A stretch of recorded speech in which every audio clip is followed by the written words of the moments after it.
The city that never slept shimmered beneath a curtain of fading sunlight. From the 47th floor of Callahan Tower, the world below looked like a masterpiece of glass and ambition. Yellow cabs crawled along Fifth Avenue, horns blaring faintly through the soundproof windows. Inside, Benjamin Callahan stood before the wall of glass, staring at his reflection, a face the world admired, yet one that rarely smiled. He was the man people read about in magazines. Billionaire. Visionary. The tech genius who had built an empire from nothing but code, persistence, and cold precision. Every success story in New York seemed to mention his name. Yet, in the silence of his penthouse office, the applause of the world felt like static in his ears. On the corner of his desk, his phone buzzed again, the fifth missed call from his assistant. "The gala starts in 40 minutes, sir." The message glowed on the screen. Another charity event.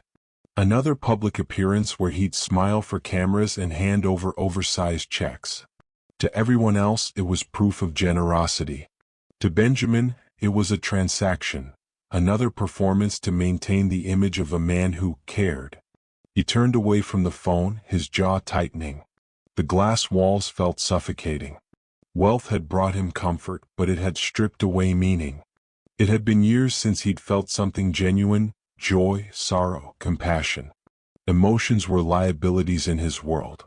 When the intercom buzzed, the sound startled him slightly. "Mr. Callahan," said the voice of his driver, Martin. "Car's ready whenever you are, sir." Benjamin hesitated. He glanced once more at the framed photo of his parents on the bookshelf, a reminder of a life far simpler. His mother's warm smile, his father's tired eyes after long shifts at the steel mill. They had taught him about hard work and humility, lessons he had buried beneath layers of profit margins and acquisition deals. "I'm not going," he said finally, pressing the intercom button.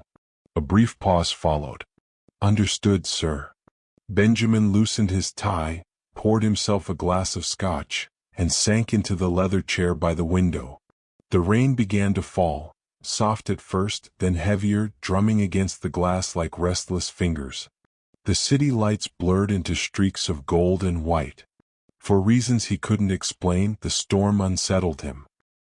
He rose abruptly, grabbed his coat, and told Martin to pull the car around. "Take me home," he said. "But let's drive through East Harlem. I need air." Martin looked puzzled. It wasn't Benjamin's usual route. The billionaire rarely stepped outside the polished circles of Manhattan's elite. But Martin knew better than to question him. The car rolled through the slick streets, the wipers slashing rhythmically across the windshield. Streetlights reflected off puddles like fragments of broken mirrors. As they neared 118th Street, traffic came to a crawl. "Looks like a roadblock ahead," Martin said. "Should I take another way?" Benjamin stared out at the narrow alleys, half hidden behind rows of brick buildings. "No," he muttered. "Stop here. I'll walk." "Sir, in this weather?" "I said stop," Benjamin repeated quietly, his tone final. He stepped out into the rain, pulling his coat tighter. The cold air bit through the fabric, sharp and cleansing. For once, there were no board meetings, no shareholders, no assistants hovering nearby. Just the sound of water hitting pavement, and a strange, fragile sense of solitude he hadn't felt in years. The streets were nearly empty, except for a few flickering signs and a stray cat darting across the alley. Benjamin walked without direction, letting instinct lead him. The air smelled of wet asphalt and rust. Somewhere in the distance, a siren wailed. Then he heard it, faint, almost drowned by the rain. A soft sound. A whimper. He stopped, head tilting slightly. It came again, a muffled sob, small and desperate, carried by the wind. He followed the sound down a narrow side alley beside an old laundromat, its sign barely clinging to the frame. Broken glass crunched under his shoes. The light overhead flickered erratically, revealing the outline of a trash bin and a few discarded boxes. For a moment there was nothing. Only shadows and the pounding of rain. Then he saw movement, a small figure crouched in the corner, trembling violently. Benjamin's breath caught. It was a little girl. She couldn't have been more than 6 or 7. Her clothes were soaked through, clinging to her tiny frame.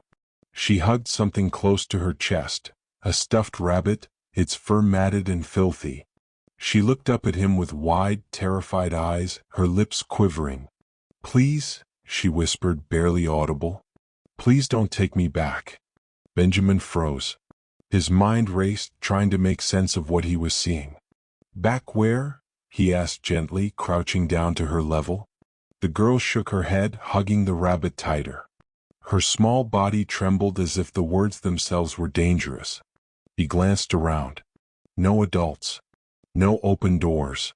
Just the relentless rain and the echo of distant thunder. "You're freezing," he said softly. "You can't stay out here." She flinched when he moved closer.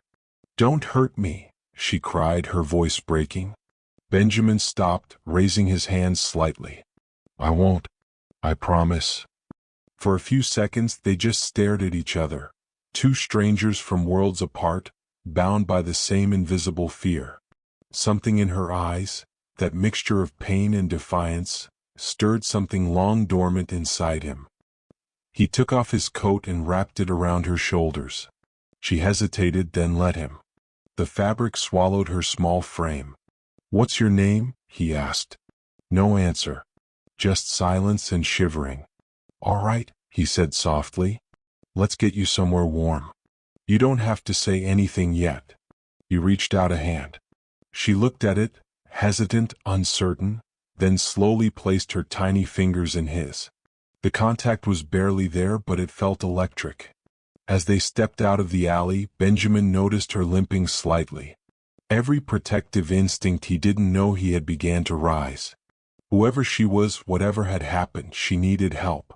And for the first time in years, he cared about something that couldn't be bought. Martin's eyes widened when Benjamin approached the car with the girl. "Sir, what?" "Don't ask," Benjamin said firmly.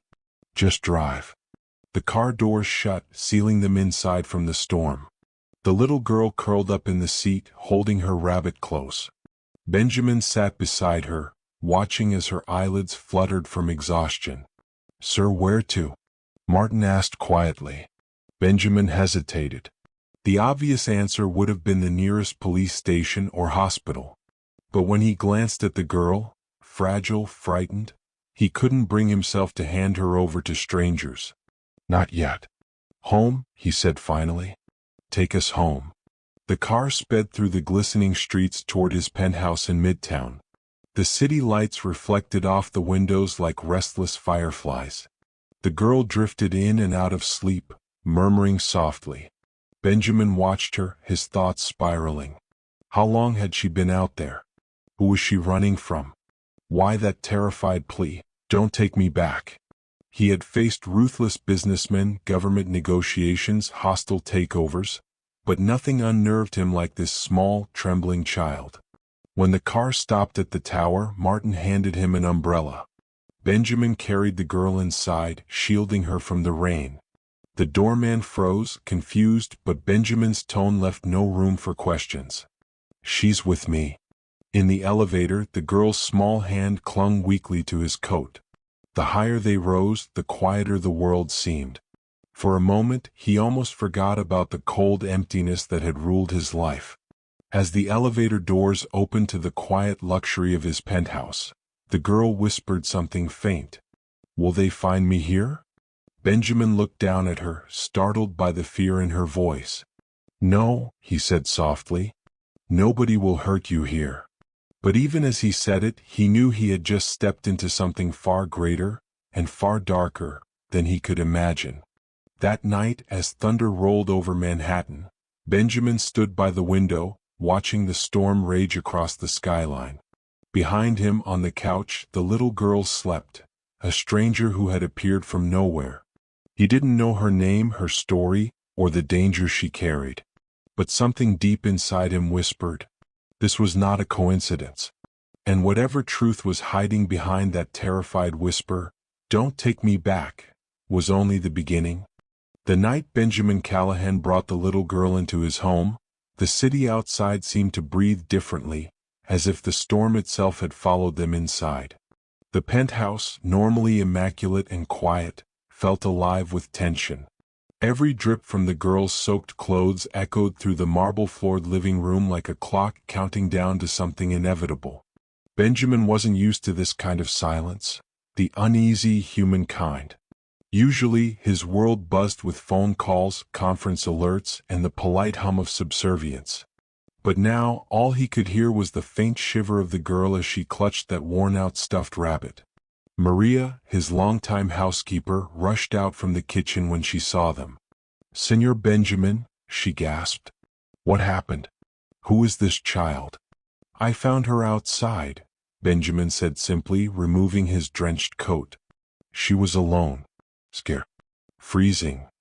Maria's maternal instincts immediately took over. She grabbed a towel from the closet and wrapped it around the child, speaking softly. "You poor thing. You're safe now, honey." But the girl flinched at her touch and pulled away. "Please don't make me go back," she whispered again. Benjamin exchanged a glance with Maria, confusion, concern, a hint of fear. "No one's sending you anywhere tonight," Maria said gently. "You're staying here, okay?" The girl's eyes darted between them, suspicious, uncertain. Benjamin noticed the way she gripped the rabbit tighter whenever anyone moved too quickly. It wasn't just fear, it was the kind of terror that came from experience. He crouched down, trying to meet her gaze. "What's your name?" No answer. Just silence and shivering. Maria tried again. "Honey, can we call someone? Your parents, maybe?" The girl hesitated, then whispered, "Mommy said she'd come back. But she never did." Benjamin's chest tightened. Something in her voice, the hollow certainty, the exhaustion, made him feel like he was standing on the edge of a truth too heavy to bear. He stood, running a hand through his hair. "Maria, get her something warm to eat. Soup, maybe?" Maria nodded and hurried to the kitchen. Benjamin turned toward the living room window. The city below looked smaller than ever. All the wealth, all the power, suddenly meaningless compared to the trembling child in his home. When Maria returned with a tray of soup and bread, the girl was still standing in the same spot, barefoot, her wet hair clinging to her face. Maria set the tray down. "Eat, sweetheart. It's okay." The girl hesitated, then reached out slowly. Her hands were so small, so fragile. She ate in silence, her eyes flicking up every few seconds as if expecting someone to burst in and snatch her away. Benjamin watched, his mind racing with questions. Who was she running from? Where were her parents? And why did the mention of going back terrify her so deeply? When she finished, Maria led her to the guest room. "You can rest here tonight," she said softly. "The bathroom's right there. I'll bring some clothes." The girl nodded faintly but didn't move. She stood near the bed, staring at the floor. Maria stepped out to fetch clothes. Benjamin lingered in the doorway, uncertain whether to leave or stay. "Do you trust me?" he asked finally. The girl's small voice broke the silence. "You're not like them." Benjamin frowned. "Who?" She looked up, her eyes glistening. "The people at the shelter. The man there said I was special. But he hurt my friend and then she didn't wake up." Benjamin's blood ran cold. He knelt again, steadying his voice. "What's the man's name?" She shook her head. "I don't know. Everyone called him Doctor." Before he could ask more, Maria returned, and the girl retreated into the room, shutting the door quietly behind her. Hours passed. The penthouse fell into uneasy quiet. Benjamin sat by the fireplace, staring into the flames, trying to piece together fragments of her words. Doctor. Shelter. Friend didn't wake up. None of it made sense, yet it carried a weight that made his stomach knot. He couldn't stop thinking about her eyes. The kind of eyes that had seen something no child should ever see. Around midnight, he found himself walking down the hall toward the guest room. The door was slightly ajar. Inside, the little girl, now wrapped in one of his oversized shirts, was asleep on top of the covers, clutching the stuffed rabbit tightly. The city lights from the window painted her face in soft amber hues. She looked peaceful, but even in sleep, her body twitched as if reliving something she couldn't escape. Benjamin stepped closer and noticed a faint bruise along her wrist, another along her neck. His hands curled into fists. Whoever had done this wasn't going to get away with it. The next morning, Maria found him in the kitchen, already dressed and pacing. "You didn't sleep?" she asked. "Couldn't," he replied. "She said something last night. About a shelter. A man they called doctor." Maria crossed herself. "Madre de Dios. What kind of man hurts a child?" Benjamin's voice hardened. "The kind who hides behind charity names and paperwork." He grabbed his phone. "I'm calling Rick." "Your investigator friend?" He nodded. "If something happened to that girl, if there's anyone still out there doing this, I'm going to find them." Maria looked toward the hallway. "And what will you do with her in the meantime?" Benjamin hesitated. "She stays here. Until I know she's safe." Maria smiled faintly. "You've changed, senor." He almost laughed. "Maybe I'm just remembering what it feels like to care." Later that morning, Rick Lawson arrived. A tall man with gray hair and eyes that missed nothing. Rick had been a detective for 20 years before retiring into private investigation. When Benjamin told him what had happened, Rick frowned. "You said she had a stuffed rabbit?" Benjamin nodded. "Why?" "Sometimes kids coming from bad situations hide things. Notes, IDs, even photos inside toys. A way to hold on to memories." Benjamin went to the guest room. The girl, Kayla as he would later learn, was awake, sitting on the bed. He approached carefully. "Hey, remember me?" She nodded slightly. "This is my friend Rick," Benjamin said gently. "He helps people. Like you." Rick crouched down, smiling warmly. "That's a cute rabbit. What's its name?" Kayla hesitated. "Bunny." "Can I see Bunny for a second?" Rick asked. "I promise I'll give it right back." Kayla clutched it tighter but then slowly handed it over. Rick inspected the seams, running a finger along the inner lining, and paused. He pulled a small tag from the back, faded but legible. "St. Mary's Pediatric Center, Newark, New Jersey." Benjamin's expression darkened. "That's a hospital." Rick nodded slowly. "Or at least it used to be. I think we just found our first clue." That afternoon, while Kayla napped in the guest room, Rick made some calls. He returned to Benjamin's study an hour later, his face grim. "St. Mary's was shut down 2 years ago," he said. "It was a private pediatric center run by a charity foundation, but the IRS pulled their license after reports of fraud, neglect, and worse." Benjamin's stomach sank. "Worse how?" Rick hesitated. "Kids went missing. No official explanation. The director vanished before charges could be filed. Name was Gerald Dunn." Benjamin leaned back, processing the information. "And you think this doctor she mentioned?" "Fits the timeline," Rick said. Dunn was a pediatric specialist. Called himself Dr. Dunn, even after the license was revoked. The air in the room grew heavy. Benjamin stared at the city skyline through the window, his reflection blurred against the glass. For years, his empire had made him feel untouchable, insulated from the world's pain. Now, one terrified child had cracked that illusion open like glass under pressure. "What are you going to do?" Rick asked quietly. Benjamin's voice was steady but cold. "Find him." That night, the rain returned, softer this time but constant. Benjamin stood once again by the window, looking out at the city that had always seemed so alive, now feeling like a maze of secrets.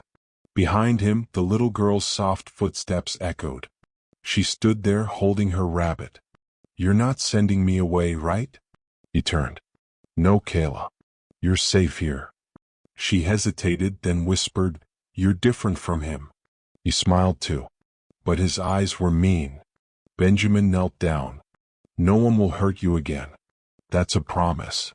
She nodded and went back to bed, leaving Benjamin alone with the echo of her words. He smiled too, but his eyes were mean. As the clock ticked past midnight, he realized this night had already changed everything. He wasn't just a bystander anymore.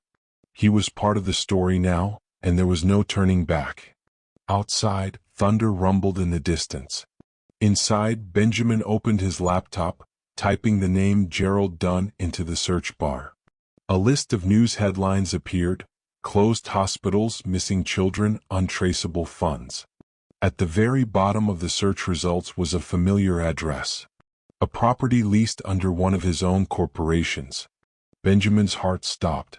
Whatever darkness this man was hiding, Benjamin had unknowingly helped build the walls around it.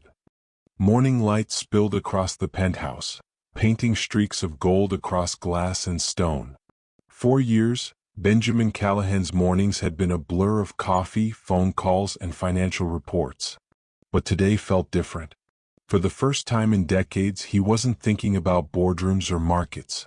He was thinking about a frightened little girl asleep in the next room.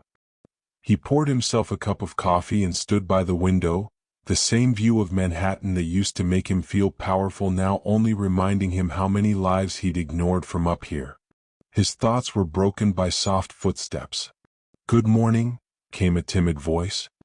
He turned to see the little girl, Kayla, standing by the doorway holding her stuffed rabbit close. Her hair was still damp from the shower Maria had given her, and her borrowed clothes hung loose around her small frame. Benjamin smiled faintly. "Morning, Kayla. Did you sleep okay?" She nodded, though the dark circles under her eyes said otherwise. The lights were too bright. "I kept thinking someone was coming." He crouched down to her level. "No one's coming here unless we let them, okay? You're safe now." She looked unsure but gave a small nod. "You promise?" "I do." Maria stepped in from the kitchen holding a plate of pancakes. "And I promise breakfast." "Come on, sweetheart." Kayla hesitated again before following her. Benjamin watched her move, cautious, deliberate, like someone who had learned that even kindness could hurt if you trusted it too quickly. As they sat at the dining table, Maria tried to lighten the mood. "You must like pancakes. Everyone likes pancakes." Kayla blinked at her plate. "We used to get cereal at the shelter. But only if we were quiet." Benjamin and Maria exchanged a look. The weight in her tone was too old for her age. "Did you have any friends there?" Maria asked gently. Kayla's fork paused midway. "Lena. She used to share her blanket when I got cold. But she didn't wake up one morning." Benjamin's heart clenched. "What happened to her?" Kayla's lips trembled. "The doctor said she was sick. But I heard her crying before she went to sleep." "She wasn't sick." The air in the room turned still. Maria reached across the table and squeezed Kayla's hand. "You don't have to talk about it if you don't want to." Kayla nodded, eyes lowered. "It's okay.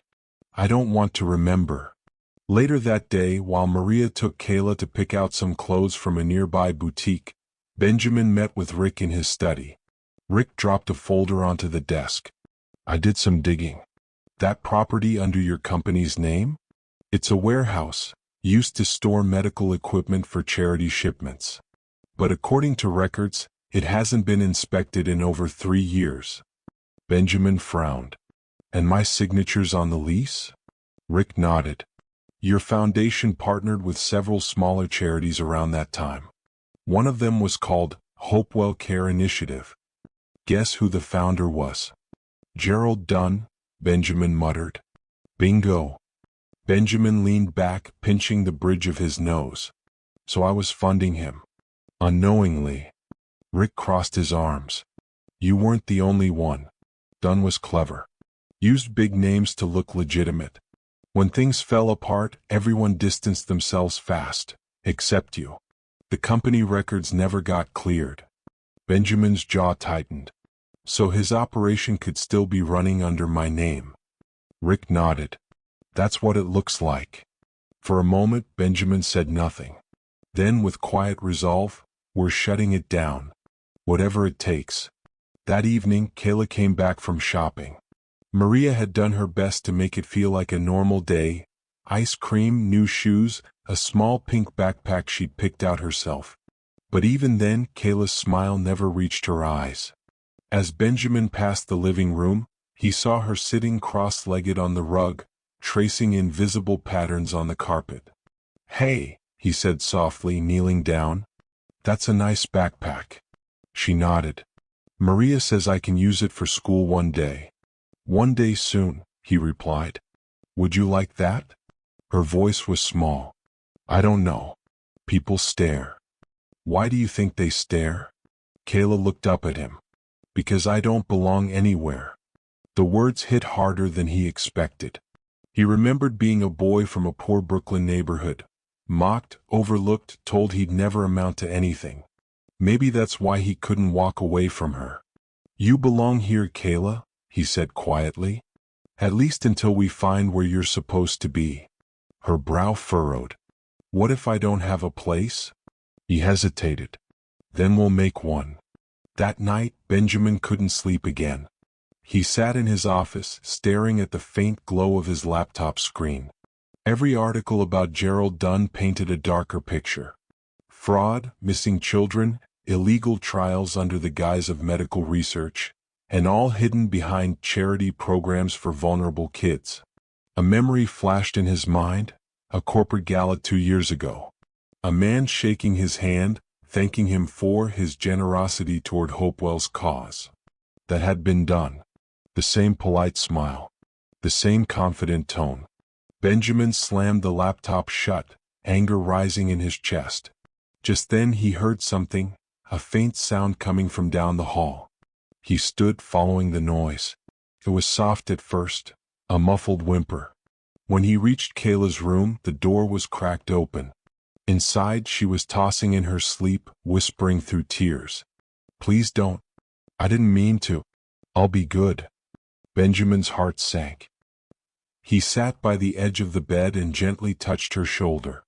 "Hey, it's okay. You're safe. It's just a dream." She jolted awake, gasping for air. For a second, she didn't recognize him, her eyes wide with terror, until she saw his face and froze.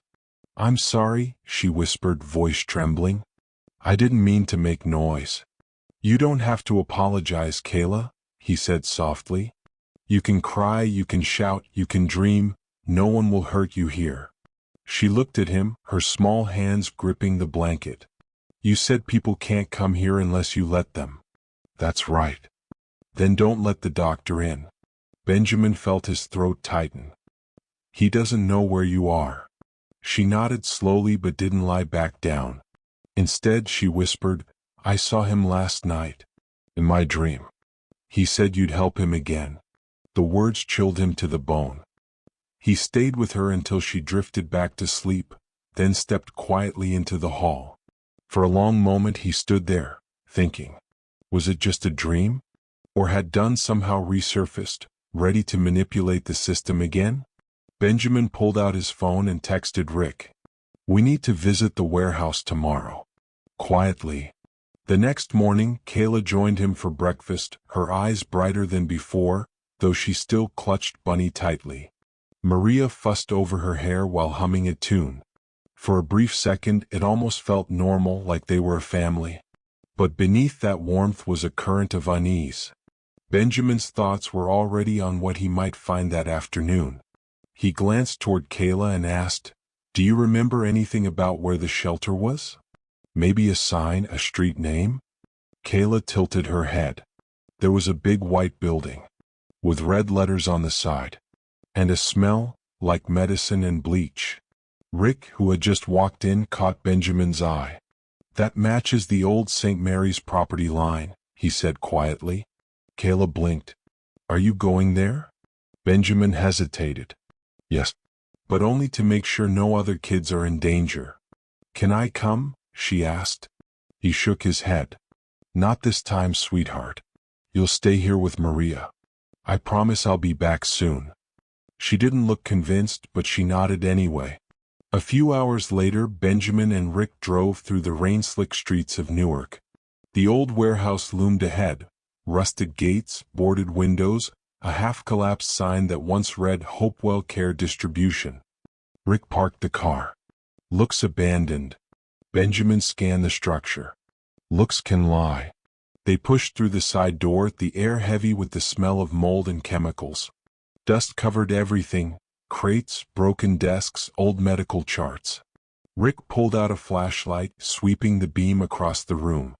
"Over here," he said, pointing to a set of newer footprints in the dust.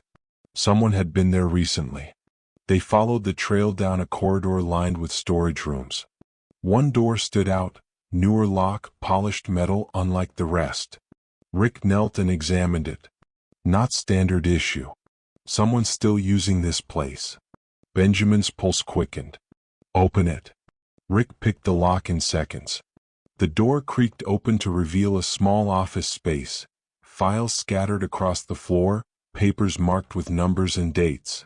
On the desk sat a single photo frame. Benjamin stepped closer and froze. It was a picture of him shaking hands with Gerald Dunn. Beneath the photo was a note scribbled in red ink. "Some debts can't be erased, Benjamin." The room seemed to close in on him. Rick's voice broke the silence. "He's taunting you. He knows we're getting close." Benjamin stared at the photo, jaw tight. "Then let him know I'm not running anymore." As they turned to leave, a faint sound echoed through the warehouse, a door slamming somewhere deeper inside. Rick raised his flashlight.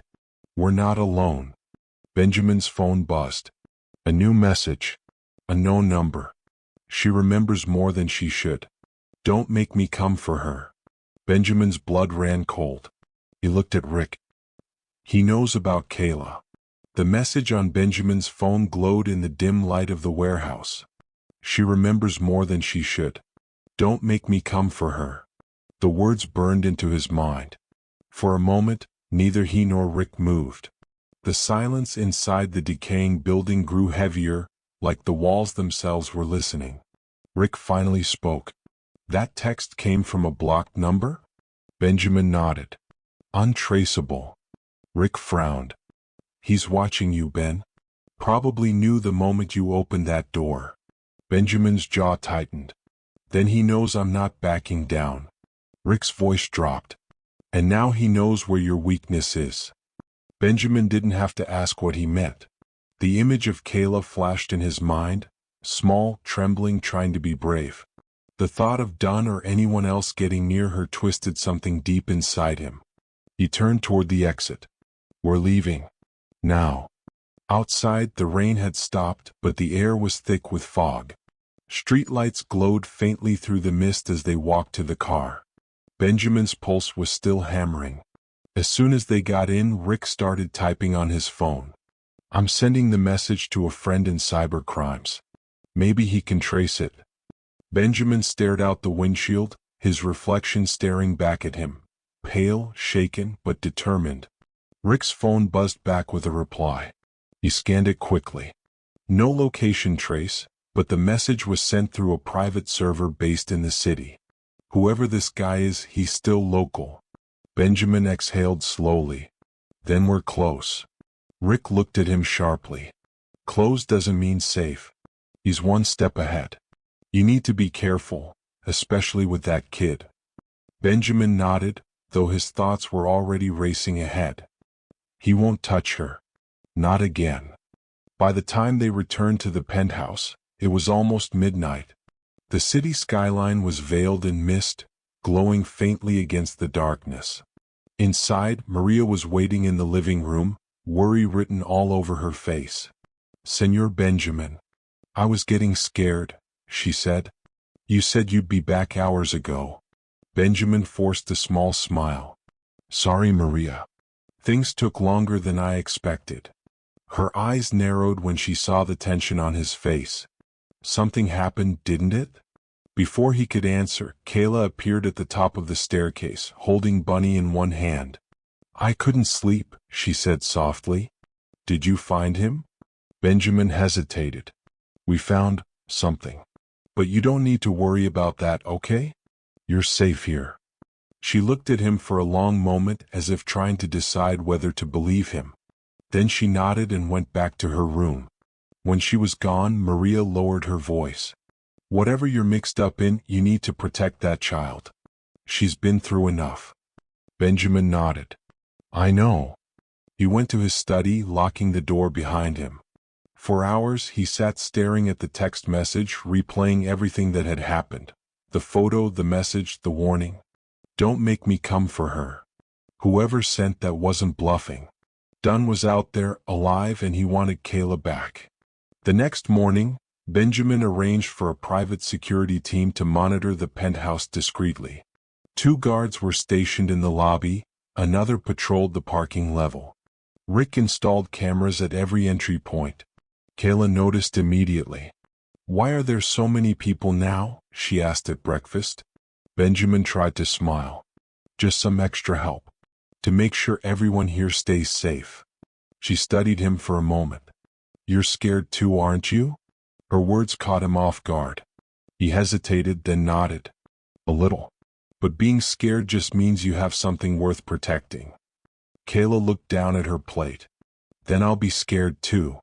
That afternoon, Rick came by again with updates. I've been cross-checking charity records. Turns out Hopewell Care had several satellite shelters across the state, but one of them reopened last month under a new name, Safe Future Foundation. Benjamin frowned. Run by who? Rick flipped through his notes. Officially? A woman named Dr. Karen Bell. But her paperwork traces back to Dunn's old network. Same funding patterns, same suppliers. He's using her as a front. Benjamin's mind raced. So the same operation could still be going, right under everyone's noses. Exactly, Rick said. And the worst part? They've started new clinical programs for children from low-income neighborhoods. Benjamin clenched his fists. Not again. Rick met his gaze. If Kayla remembers details, names, locations, she could be the key to shutting this whole thing down. Benjamin hesitated. I can't push her. She's just starting to feel safe. Then we do it carefully, Rick said. But we have to try. That evening, Benjamin found Kayla in the living room, drawing quietly with a box of crayons Maria had given her. He sat beside her. That's beautiful, he said softly, pointing to her sketch. A girl standing by a window with rain falling outside. It's me, she said simply. When I was waiting for Mommy. He hesitated, then asked, Do you remember where that was? Kayla paused, her crayon hovering above the paper. There was a big gate. And a man with a badge who said Mommy wasn't allowed inside. She cried a lot. Then she left. Benjamin's heart sank. And after that? Kayla frowned. The doctor said Mommy didn't love me anymore. But that's not true. He nodded. No, it's not. She looked at him. Are you trying to find her? Benjamin hesitated. Yes. I'm trying to find everyone who hurt you, so they can't hurt anyone else. Kayla's eyes filled with a mixture of fear and hope. Can you find Lena too? The name made him pause. Lena? My friend, she said. The one who didn't wake up. I saw her once, after that. The doctor said she was sleeping in another room. But she looked different. Benjamin's stomach turned. Different how? Kayla's voice dropped to a whisper. Like she wasn't real anymore. He didn't press further. It was enough to know something terrible had been done, something bigger than neglect or fraud. Later that night, as the city settled into its uneasy silence, Benjamin sat by his desk reviewing files Rick had sent. He barely noticed the storm brewing outside until lightning flashed across the glass walls of the penthouse. Then his phone buzzed again. Another message from the same blocked number. You should have stayed out of it, Benjamin. You can't protect what's already mine. He stood abruptly, scanning the security monitors on his screen. The guards were still in position, one at the lobby, another near the elevator. Everything looked normal, until one camera flickered. A brief glitch, then static. Rick, he muttered, dialing his number. Check the security feed. Channel 5 just went out. Rick answered immediately. On it. But before he could respond again, the power cut out. The penthouse went completely dark. Benjamin's heart pounded as emergency lights flickered to life. He grabbed the flashlight from his desk and moved quickly toward Kayla's room. "Kayla?" he called, voice low but urgent. No response. He pushed open the door. Empty. The bed covers tossed aside, Bunny lying on the floor. For a split second, panic froze him in place. Then he heard a faint noise, the creak of the balcony door. He rushed over and found it slightly open. Cold air poured in from outside, carrying the sound of distant sirens. He stepped out onto the balcony, empty. No sign of her. Just the city below, vast and indifferent. Then, faintly from somewhere in the stairwell came a sound, a muffled cry. "Benjamin?" It was Maria's voice, panicked. "She's gone."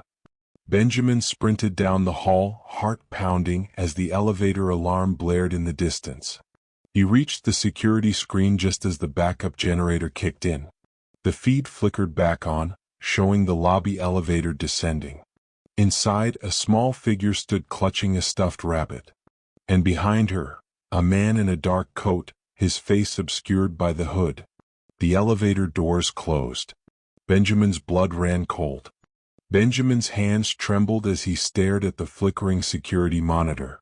There she was, Kayla, standing in the elevator, clutching Bunny, eyes wide and terrified. And behind her, a man in a dark coat, head lowered as if hiding his face from the camera. The elevator numbers dropped slowly. 35, 34, 33. Benjamin slammed his fist against the console. "Come on." Rick's voice crackled through the phone. "What's happening?" "She's gone," Benjamin shouted, already sprinting toward the door. "He took her, she's in the elevator." Rick cursed on the other end. "I'm calling the police. Don't do anything reckless." But Benjamin was already in motion.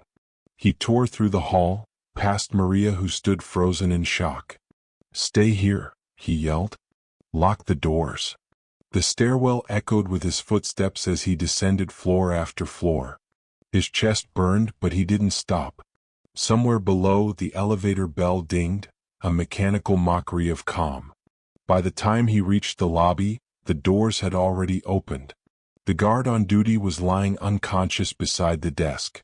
The lobby doors were wide open, letting the night wind rush through. Benjamin ran outside. The street was empty, slick from the earlier rain, headlights blurring past in the distance. No sign of the man, no sign of Kayla. He turned in a slow circle, his breathing ragged. "Kayla," he shouted into the street. "Kayla." But only the city answered back, cold and indifferent. Rick arrived 10 minutes later, flashing lights from patrol cars already painting the street red and blue. 2 officers were speaking with Maria near the entrance. She was shaking, tears streaking her face. "He just came in," she told them. He knew exactly where to go. Benjamin stood apart from them, staring into the darkness. His shirt was soaked, but not from rain, from sweat and fear. Rick approached quietly. "Security footage?" "Corrupted," Benjamin said bitterly. He jammed the feed. "The only clear image we got was when the elevator doors closed." Rick ran a hand over his face. "That means he had access to the building system. This wasn't random, it was planned." Benjamin turned sharply.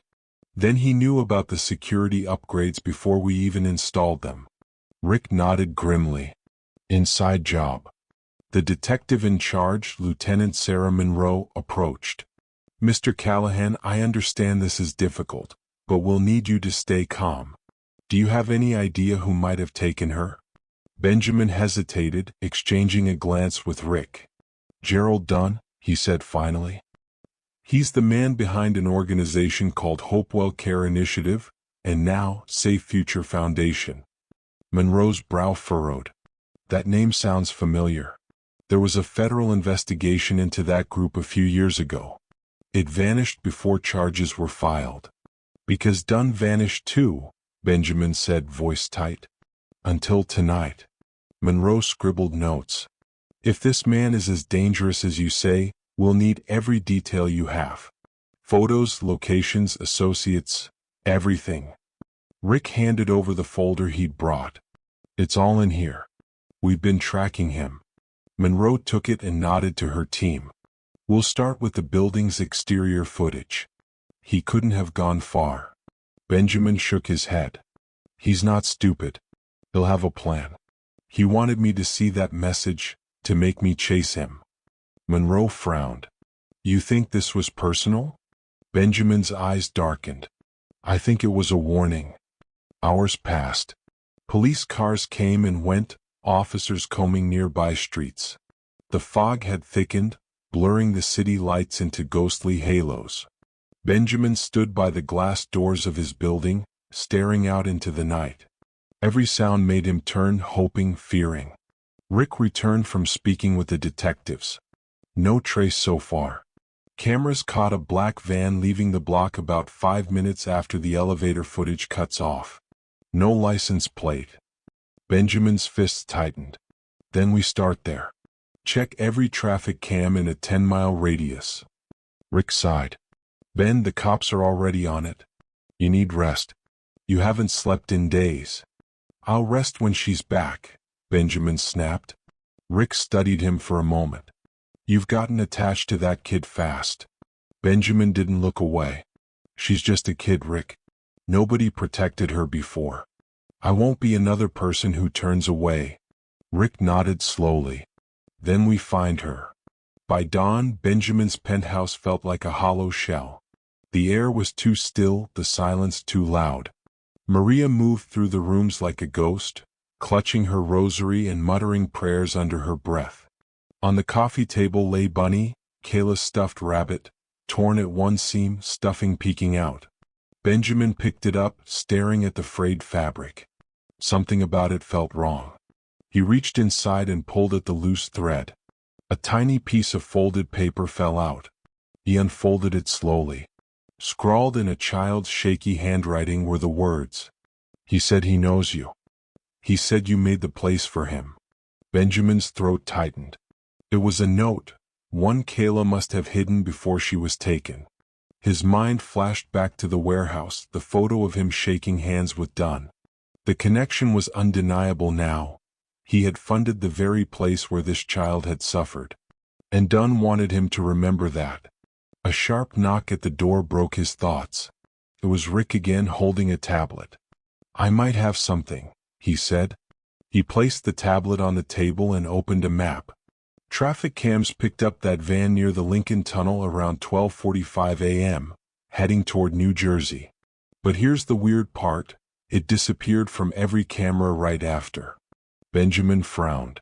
So it went off-grid. Exactly, Rick said. There's a service road near the tunnel that leads to some old warehouses. Same area as the first Hopewell facility. Benjamin looked up. You think he's gone back to where it started? Rick nodded. Monsters like him always circle back to their lair. Benjamin's voice hardened. Then that's where I'm going. Rick grabbed his arm. Hold on. You can't just storm in there. We don't know what's waiting. Benjamin met his gaze. I don't care. That little girl trusted me. I made her a promise. Rick exhaled. Fine. But you're not going alone. That evening, as the sun dipped below the skyline, the two men prepared quietly. Rick checked his pistol, then handed Benjamin a small flashlight. You sure you're ready for this? Benjamin nodded. I've never been more ready. They drove in silence through the outskirts of the city, the streetlights thinning as they approached the industrial zone. Rusted warehouses loomed in the darkness, shadows stretching long across cracked pavement.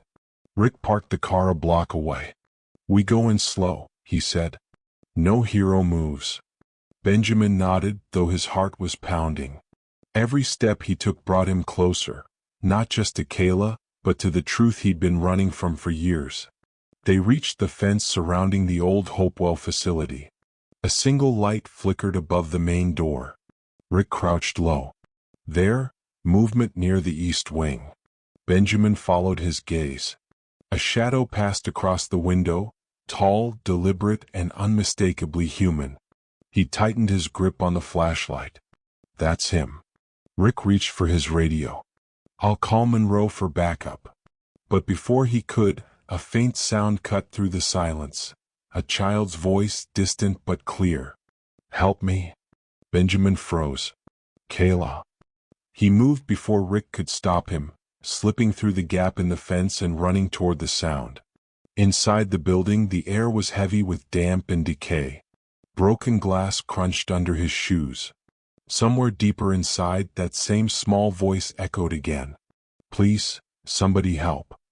He followed it down a narrow corridor, past doors marked research and storage. The sound was coming from a room at the end. He pushed the door open and froze. In the middle of the room sat an old speaker, crackling with static. From it came Kayla's voice, repeating the same desperate plea. A recording. Benjamin's stomach dropped. And then, from behind him, a familiar voice spoke. Always the hero, Benjamin. Still trying to fix the mess you helped create. He turned slowly. Standing in the doorway, dressed in black and smiling faintly, was Gerald Dunn. Benjamin's pulse thundered in his ears. The man who had haunted a child's nightmares, the man behind every unanswered question, was now standing a few feet away, calm and confident. Dunn smiled wider. Welcome back to your legacy. The dim light buzzed above them, throwing long shadows across the cracked concrete floor. Benjamin's breath caught in his chest as Dunn stepped fully into view, calm, poised, with that same condescending half-smile that had haunted the photographs Rick had shown him. He looked older now. The expensive suit he wore was slightly wrinkled, and a faint scar traced along his left cheek. But his eyes, cold, calculating, hadn't changed. Gerald Dunn, Benjamin said, voice low. You took her. Dunn chuckled, his tone smooth, almost polite. Took her? Benjamin, you make it sound like a kidnapping. I simply reclaimed what was mine. Benjamin's fists clenched. She's a child, not a possession. Dunn tilted his head. And yet, when she cried in the dark, it was your name she whispered. How curious that she trusted you so easily. Benjamin's pulse quickened. Where is she? Safe, Dunn replied, his voice calm as ever. Safer than she ever was under your roof. Cut the games. Benjamin took a step forward. If you've hurt her. Dunn raised a hand, cutting him off. You won't do anything, Benjamin. Because deep down you know this isn't about her. It's about you. Benjamin's jaw tightened. You're insane. Dunn smiled wider. Am I? You built my world. You gave me the funds to start the Hopewell Center. You wrote the checks. You never asked where the money went. You just wanted good press for your company's philanthropy division. You built the walls that trapped her. Benjamin froze. The words hit him harder than any punch. I didn't know, he said quietly. Dunn's eyes gleamed. But you should have. That's the point, Benjamin. People like you never ask questions. You just want the illusion of goodness, the applause, the magazine covers. You pretend to care about the broken, but you never get your hands dirty. Benjamin stepped closer, his voice shaking with anger. You're wrong. I've seen what you did to those kids. You destroyed lives. You used them. Dunn's expression shifted, something between pride and resentment. Used them? No, Benjamin. I tested them. Every one of those children came from a system that had already failed them. I gave them structure. Order. Benjamin's voice rose. You abused them. Dunn's calm cracked for the first time. I saved them, he snapped, slamming a hand against the wall. The echo filled the room. You can't save what's already broken. You can only shape it into something useful. For a long, heavy moment, neither man spoke. The hum of the light above seemed to grow louder. Then Benjamin said softly, Where is she, Dunn? Dunn's smile returned, eerie, knowing. You'll find her soon enough. But before you do, you'll have to decide what kind of man you really are. What do you mean? Look around, Dunn said, gesturing toward the shadows behind him. This building has cameras. Hidden ones. You've been recorded since the moment you stepped inside. By now, the footage has already been sent to several media outlets. Benjamin's stomach dropped. What footage? The footage of you breaking into private property, trespassing, threatening me. Dunn's grin widened. Imagine the headlines, Benjamin. Tech billionaire assaults charity director. Public opinion is such a fragile thing, isn't it? Benjamin's voice turned to ice. You won't get away with this. Oh, I already have, Dunn said calmly. By the time you crawl back to your tower, the world will see me as the victim, and you as the monster. I don't need to kill you, Benjamin. I just need to ruin you. He stepped closer until they were only a few feet apart. And when you lose everything, your money, your power, your name, maybe then you'll understand what those children felt. Benjamin stared at him, fury and disbelief twisting inside him. You think this is about revenge? He said. This is about Kayla. You hurt her. You hurt all of them, and I'll make sure the world knows what you've done. Dunn's eyes glinted in the light. You can try. But you've already played your role perfectly. You built my kingdom, and now you'll help burn yours to the ground. A sudden crash broke the tension, a sound from somewhere deeper in the building. Both men froze. Dunn frowned, glancing toward the hallway. Rick's voice shouted from the distance, Ben, you okay? Dunn cursed under his breath. Persistent as ever, your watchdog. Benjamin took the chance. He lunged forward, grabbing Dunn by the collar.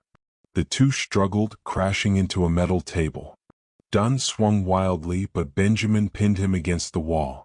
Where is she? Benjamin roared. Dunn gasped, laughing through the struggle. You're too late. A small device slipped from his hand, a remote, red light blinking. Before Benjamin could react, Dunn hit the button. A low rumble shook the floor, followed by the sound of grinding metal.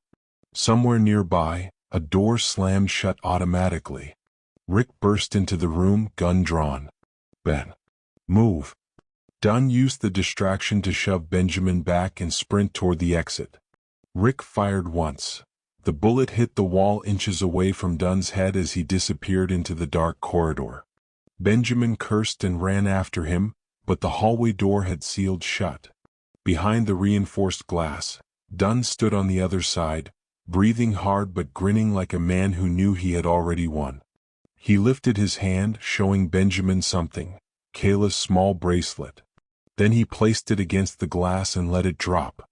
You'll see her soon, Dunn said. But not before she learns who you really are. Then he was gone. The silence afterward felt deafening. Rick holstered his weapon and kicked the door, frustration flashing in his eyes. Damn it, he's gone again. Benjamin knelt, picking up the bracelet. The tiny heart-shaped charm was cracked down the middle. She's still alive, he said, his voice trembling. He wouldn't taunt me if she wasn't. Rick nodded, scanning the room. We'll find her. But we need to get out before this place collapses. That noise, he rigged something. As if on cue, the floor above groaned loudly. Dust fell from the ceiling. Benjamin pocketed the bracelet. Then move. They sprinted down the hall, navigating collapsing debris as pipes hissed and concrete cracked around them. The entire east wing was coming apart. They burst through the exit just as part of the building gave way, sending a cloud of dust into the air. Outside, the sky was starting to lighten, the faintest glow of dawn touching the horizon. Benjamin turned to look back at the burning structure, chest heaving. He's not finished, he said quietly. This was just his warning. Rick looked at him, face grim. Then we find him before he sends his next one.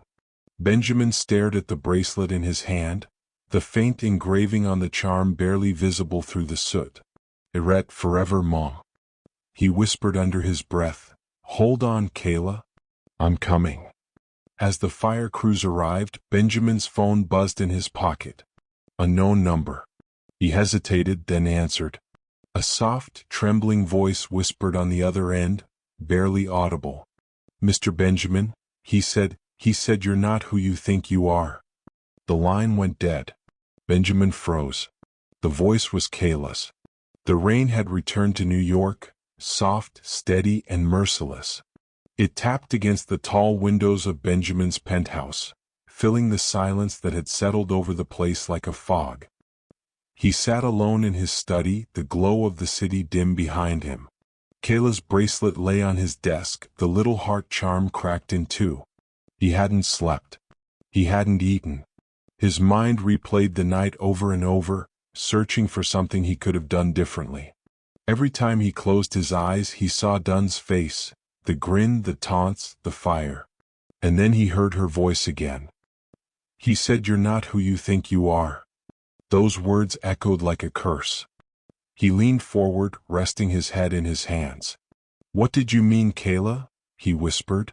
Across the room, the clock ticked steadily, each second dragging like guilt itself. Rick entered quietly, carrying 2 cups of coffee. "You look like hell," he said, setting one down beside Benjamin. Benjamin didn't look up. "You find anything?" Rick sighed, pulling up a chair. The fire department confirmed what we already knew. Dunn's trail went cold after the explosion. No sign of him, no sign of the van. But Benjamin lifted his head slowly. "But what?" Rick handed him a folder. Inside were several printed documents, contracts, invoices, donation ledgers. All bore the logo of Callahan Industries' Philanthropy Division. Benjamin frowned. "These are old records." "Yeah," Rick said. "From 6 years ago. Look at the signatures." Benjamin scanned the pages, his own name written over and over.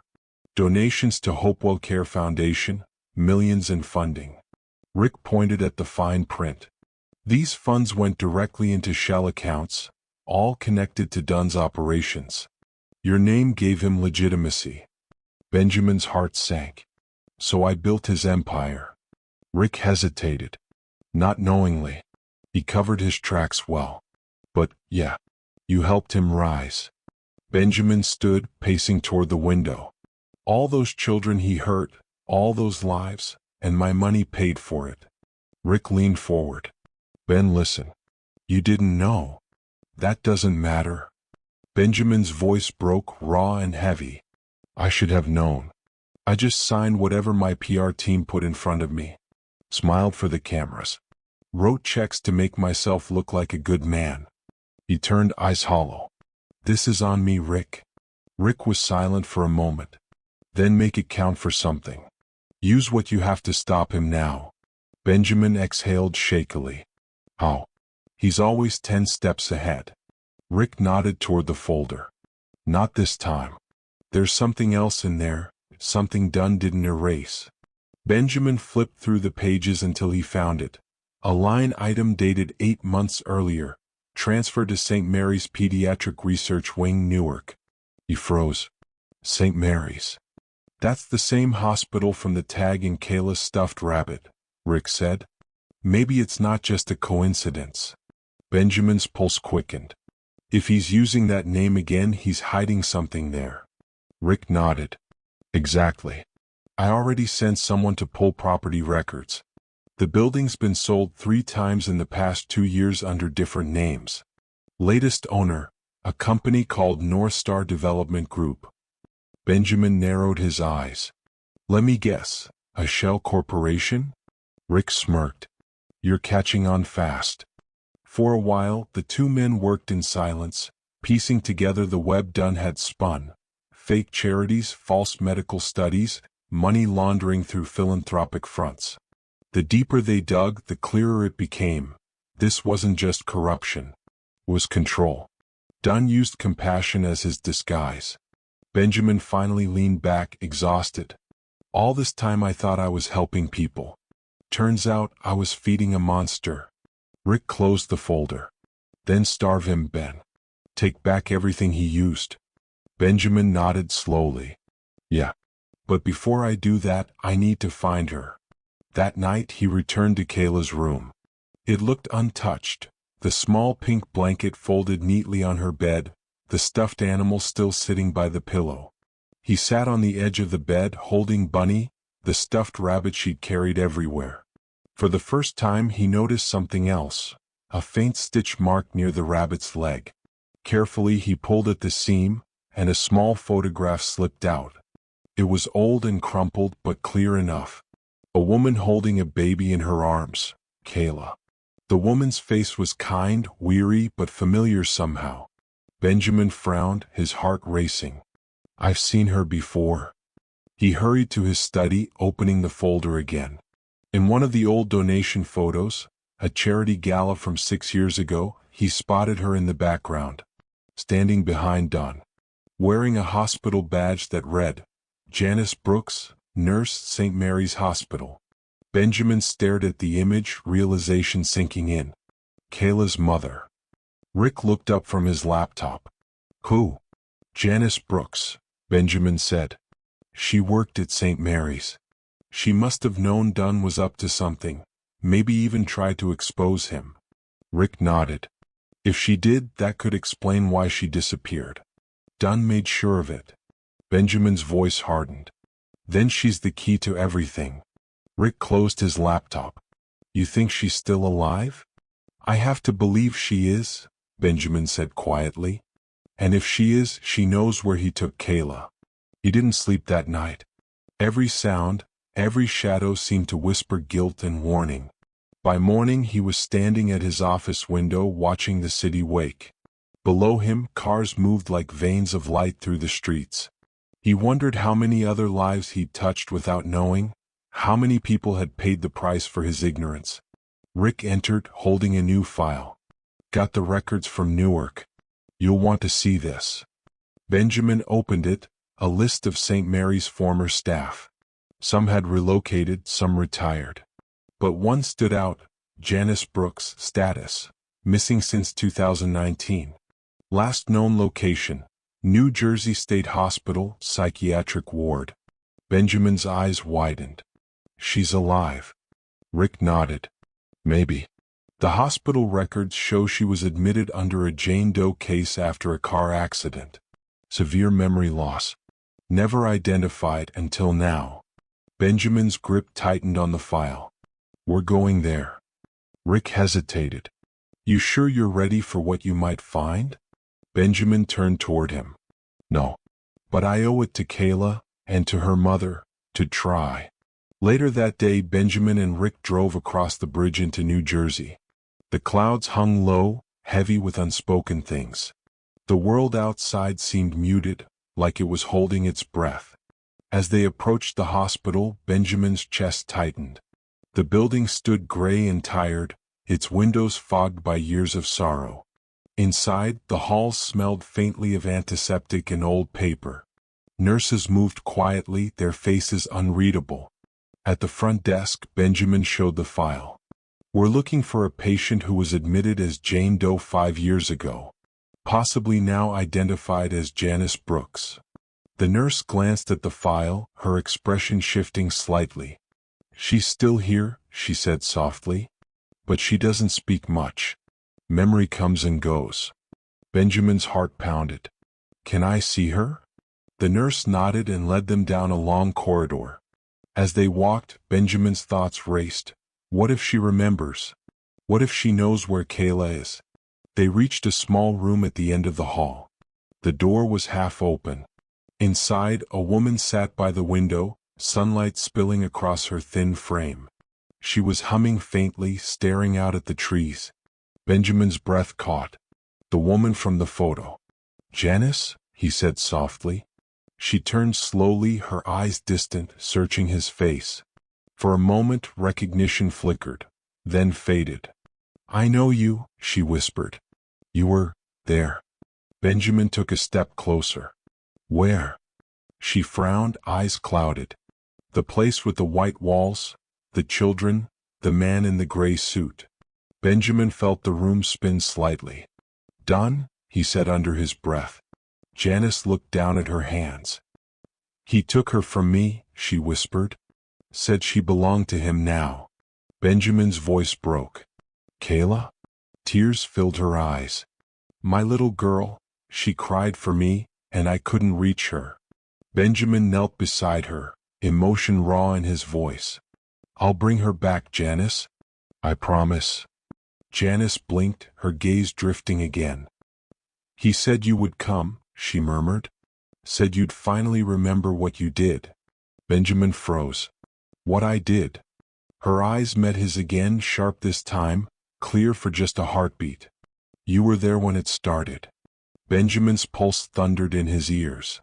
Janice, he whispered. What do you mean I was there? But the clarity was gone. Her gaze drifted away once more.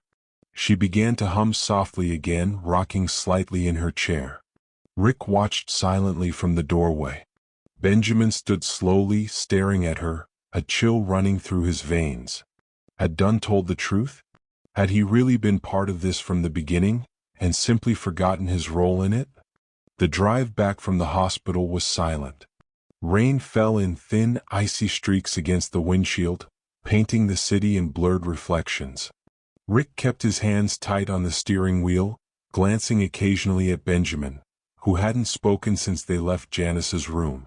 She had called him the man who was there when it started. The words echoed in his mind over and over. When it started. What did she mean? He stared at his reflection in the car window, the face of a man who no longer recognized himself.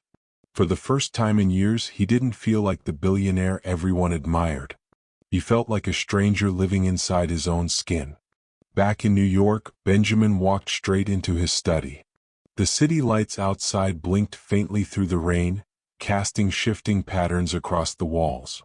He opened the old folders again, scanning donation records, contracts, and press clippings. The smiling face of Gerald Dunn kept appearing, beside his own. A partnership announcement. A press release for Hopewell Care Foundation. A vision for a better tomorrow. The tagline burned his eyes. Buried at the bottom of one of the press articles was a photo from the ribbon-cutting event. Dunn stood proudly beside Benjamin, scissors in hand. And behind them, a group of children. Among them, a little girl with big brown eyes clutching a stuffed rabbit. Kayla. Benjamin's breath caught. He leaned closer. It was her, years younger, maybe 5 at the time. Dear God, he whispered. Rick entered quietly behind him. What did you find? Benjamin turned the photo around. She was there. At the opening ceremony. Rick frowned. That means she was already in Dunn's care. Benjamin nodded, voice trembling. She's been trapped in his world since day one. And I helped put her there. Rick hesitated. Ben, you didn't know. That excuse doesn't help her now, Benjamin said sharply. It doesn't change what happened. He ran a hand through his hair, pacing. I've spent years building a world where my money solves everything. But now it's my money that caused this. The guilt, it's eating me alive. Rick studied him. Then stop letting it eat you. Do something about it. Benjamin stopped pacing. Slowly he looked up. You're right. He took a long breath. No more sitting behind walls. No more delegating justice to others. This time I end it myself. For the next few days, Benjamin became a man possessed. He barely slept. He canceled all public appearances and shut down communications from his board. Every hour was spent tracing Dunn's network. Old financial trails, abandoned facilities, shell charities, and forged research institutions. The deeper he dug, the more monstrous the web became. Children listed as transferred from one care center to another. Dozens of names, erased from every official record. Benjamin's jaw tightened as he read each one. How many kids did he take? Rick glanced at his screen. Too many. Some were adopted, others relocated. None ever resurfaced. Benjamin's voice was low. Then we find the truth. Every name. Every face. 2 nights later, they gathered in Benjamin's private office. A wall-sized monitor displayed a map, pins scattered across the Northeast. These, Rick said, pointing, are the locations linked to Dunn's shell foundations. Hospitals, clinics, youth centers. Some still active, some abandoned. Benjamin leaned forward. Start with the abandoned ones. If he's hiding, it'll be somewhere familiar, somewhere the world's forgotten. Rick nodded. Already working on it. He hesitated, then said quietly, You sure you're ready for this? You know, once we move, there's no going back. Dunn's not just a criminal, he's got people in high places. Politicians, donors, even cops. You'll be taking on more than one man. Benjamin looked at him, his expression steady. I'm not doing this for revenge. I'm doing it because I can't live another day knowing I stood by while this continued. Rick smiled faintly. Then let's bring him down. Later that night, Benjamin sat on the balcony overlooking the city. The air was cold, heavy with mist. He held Kayla's cracked bracelet in his palm, turning it slowly under the light. He thought of her voice, soft, trembling. He said, "You're not who you think you are."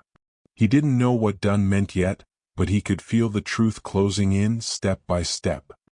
He looked out across the skyline and whispered, "Wherever you are, Kayla, hold on." The following morning, Rick burst into his office, adrenaline in his voice. "Ben, we got something." Benjamin stood instantly. "What is it?" Rick threw a file onto the desk. "A location. North Star Development bought an old orphanage site outside Albany under a fake name. No activity for years until last week. Surveillance caught a delivery truck entering at 2 a.m. windows boarded, no sign of staff." Benjamin's pulse quickened. "You think that's where Dunn's hiding?" Rick nodded. "Could be. It fits his pattern." Benjamin didn't hesitate. "Then we go tonight." Rick frowned. "Ben." "No more waiting," Benjamin said firmly. "Every minute we delay, she gets further away." Rick exhaled. "All right. But we're doing this smart. I'll call Monroe, she'll send a team discreetly. No headlines, no leaks." Benjamin nodded, though his eyes stayed fixed on the photo of Kayla on his desk. "Just promise me one thing," he said quietly. "If we find her, she comes home safe. No matter what happens to me." Rick met his gaze. "You're not dying tonight, Ben?" Benjamin gave a faint smile. "I didn't say I was planning to. But I've already lost too much time pretending to be untouchable. That ends now." That night, the wind howled across the empty road leading to Albany. The orphanage stood at the edge of a wooded area. Massive, silent, its windows dark. Rick parked a short distance away and killed the lights. "You sure about this?" Benjamin nodded. "He won't see me as a threat. That's his mistake." They stepped out into the cold. The crunch of gravel beneath their feet was the only sound. Benjamin's flashlight swept across the building's facade. Faded paint, shattered glass, and a sign half buried in the weeds. Hopewell Children's Refuge. The name alone sent a chill through him. Rick scanned the perimeter. "I'll check the back. You go around the left." Benjamin nodded and moved quietly along the side wall. The air smelled faintly of chemicals and old decay. He reached a rusted service door and pushed it open. Inside, the darkness swallowed him whole. The beam of his flashlight cut through layers of dust and forgotten memories. Rows of rusted beds lined the corridor, children's drawings still taped to the walls. Faded rainbows, stick figures, scribbles of names. He paused at one of them. In shaky letters it read, "Kayla B." Benjamin's throat tightened. "Kayla," he whispered. A sound echoed in the distance, a faint metallic clang. He turned sharply, raising his light. The beam landed on something moving at the far end of the hall, a flicker of a shadow slipping through a door. "Rick," Benjamin whispered into his radio. "Someone's here." Rick's voice crackled back. "Copy. I'm 2 minutes out. Wait for me." But Benjamin didn't wait. He moved toward the door, every nerve on edge. When he reached it, he pushed it open slowly, the hinges groaning like an old wound reopening. The room beyond was empty except for a single chair in the center, and on it, a tablet screen glowing faintly. He stepped closer. On the screen was a paused video. The first frame showed Kayla sitting on the floor hugging Bunny. Her face was pale, her eyes red from crying. Benjamin's heart stopped. He pressed play. Kayla's voice trembled. "He said you don't remember him. But he remembers you." She looked off screen, flinching slightly. He said you were there the first day they came for us. Benjamin's vision blurred. What? He whispered. On the screen, Dunn's voice answered from the shadows. Tell him, Kayla. Tell him who signed the first contract that made this place possible. Kayla looked down, silent. Benjamin froze. The camera shifted slightly, showing a blurry document on the table beside her. He recognized the signature instantly. His own. Benjamin staggered back, the tablet slipping from his hands. The truth crashed over him like a tidal wave. He had been there. He had signed the papers that gave Dunn his start. All this time he'd been fighting a monster he helped create. And somewhere in the darkness, Dunn's voice echoed through hidden speakers. Welcome home, Benjamin. Ready to finish what you started? Benjamin stood frozen, his breath shallow in the cold air of the abandoned orphanage. The sound of Dunn's voice echoing through the hidden speakers felt like a ghost whispering through the walls. Welcome home, Benjamin. Ready to finish what you started? The words slithered into his mind like poison. He gripped the edge of the chair, forcing himself to steady his breath. Show yourself, he shouted, his voice bouncing off the decaying walls. No answer came. Only the faint hum of electricity somewhere deeper inside the building. Then a slow clap echoed through the corridor. Clap, clap, clap. Benjamin turned sharply toward the doorway, and there he was. Gerald Dunn. He looked older, thinner, but his smile hadn't changed. It was the same smirk Benjamin remembered from charity galas years ago, polished, confident, deceitful. Benjamin Callahan, Dunn said, stepping into the light. The savior of children. The philanthropist who funds what he doesn't understand. Benjamin's fists clenched. You're a disgrace, Dunn. You exploited innocent lives. You destroyed families. Dunn tilted his head. And who built the empire that made it all possible? Benjamin's jaw tightened. Don't twist this. I didn't know what you were doing. Dunn's grin widened. But you signed everything I needed. Every permit. Every check. Every promise of silence. You just didn't care to read the fine print. The accusation hit harder than any punch. Benjamin stepped closer, his voice trembling with anger. You're lying. I would never fund something like this knowingly. Dunn chuckled softly. Oh, Benjamin. You didn't need to know. You just needed to look the other way. You were too busy chasing headlines, polishing your image, pretending to be the good man your father never was. Benjamin froze. What did you just say? Dunn's expression darkened. You and I aren't so different. I knew your father, you know. Charles Callahan, the man who believed money could buy redemption. He funded orphanages just like this one. Only difference is he made sure his name was erased from every record before he died. Benjamin's stomach dropped. You're lying. My father, he never. Dunn interrupted coldly. Your father built the first care home I ever managed. He called it a rehabilitation center for neglected children. But you know what it really was, Benjamin? A testing ground. For control. For manipulation. For profit. Benjamin shook his head slowly. No. I won't believe that. Dunn stepped closer, his eyes glinting with malice. Oh, but you should. You're the son of the man who started this. And you became his perfect heir. The respectable face of a corrupt legacy. The air in the room grew colder. Benjamin could feel his pulse hammering in his ears. If you think guilt will break me, you're wrong. You used my trust, you hurt children, and you're going to pay for it. Dunn smiled faintly, still pretending to be the hero. Tell me, do you think Kayla sees you that way? When she finds out who you really are? Benjamin's voice cracked. You leave her out of this. Dunn chuckled. I can't. She's the key to everything. Benjamin narrowed his eyes. What do you mean? Dunn took a slow breath, savoring the moment. She's not just another orphan, Benjamin.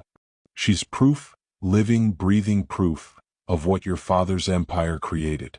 That child was born in one of his facilities. Her mother, Janice Brooks, was part of a program your father sponsored before his death. You see now? You didn't just inherit his fortune.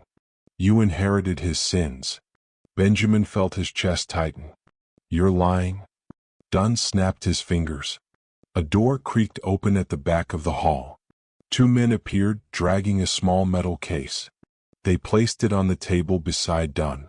He flipped it open and pulled out a stack of old files. Government letters, contracts, black and white photographs. Benjamin recognized the letterhead. Callahan Industries. Look for yourself, Dunn said, pushing the files toward him. Your father's name is on every page.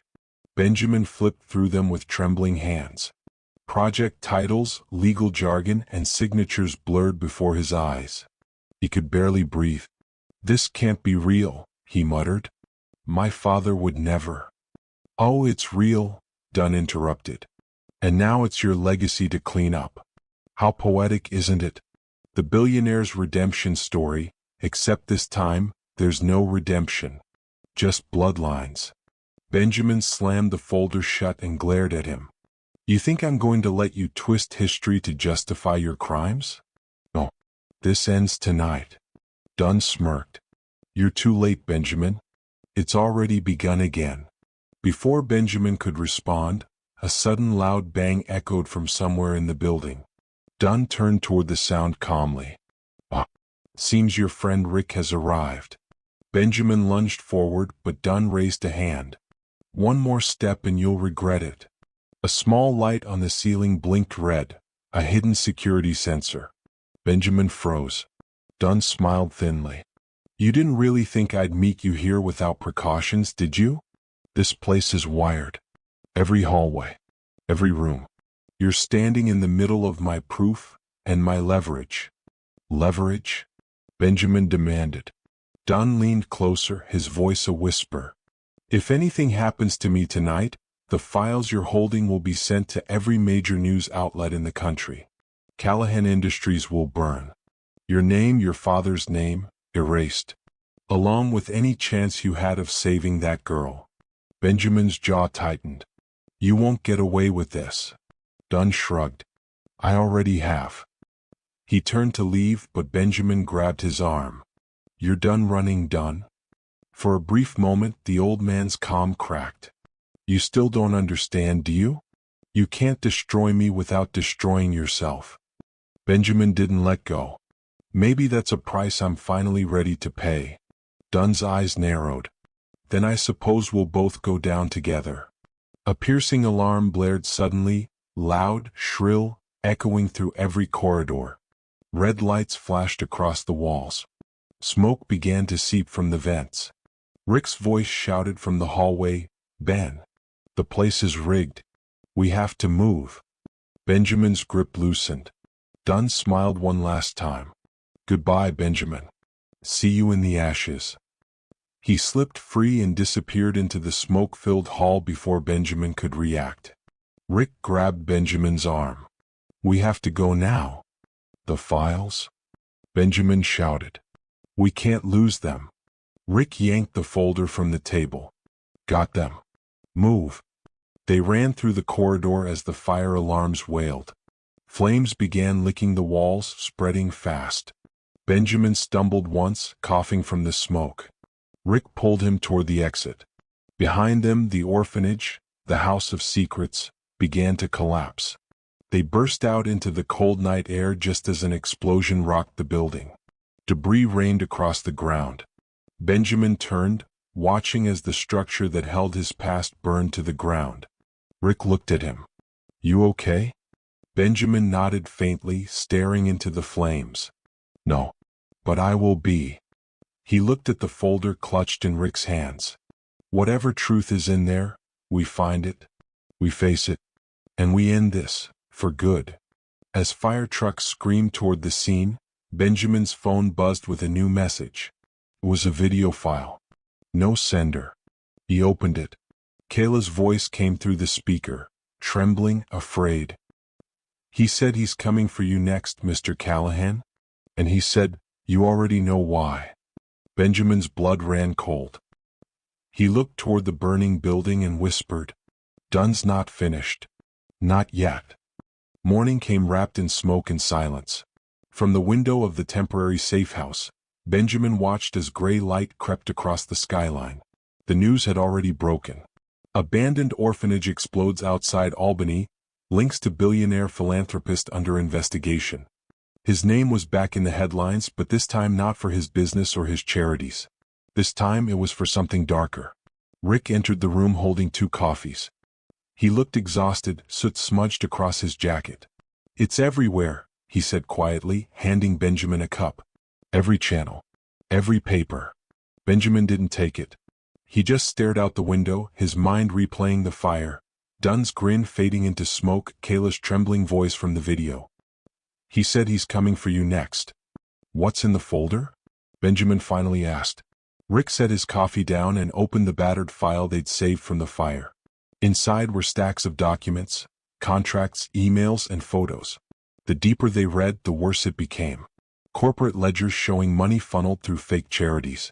Medical research documents linked to behavioral testing on minors. And worst of all, lists of children's names marked reassigned or transferred. Benjamin felt his throat tighten. These poor kids, how many of them are still missing? Rick shook his head slowly. Dozens. Maybe more. Benjamin leaned back, pressing a hand against his forehead. "He built a network right under my nose, and I funded half of it." "Not knowingly," Rick said. "You're not the monster here. Dunn is." Benjamin looked up at him, eyes hollow. "Tell that to the world." By noon the story was viral. Dunn had released a portion of the files online, selectively edited to make Benjamin look complicit. Talk shows, journalists, and social media tore him apart. Billionaire's philanthropy built on lies. The Callahan Foundation exposed? How many children paid the price for his fortune? The pressure was suffocating. His board demanded statements. Sponsors withdrew funding. Reporters camped outside his apartment building. Benjamin shut it all out. He didn't care about his reputation, not anymore. He cared about Kayla and about the truth. Rick walked in carrying a tablet.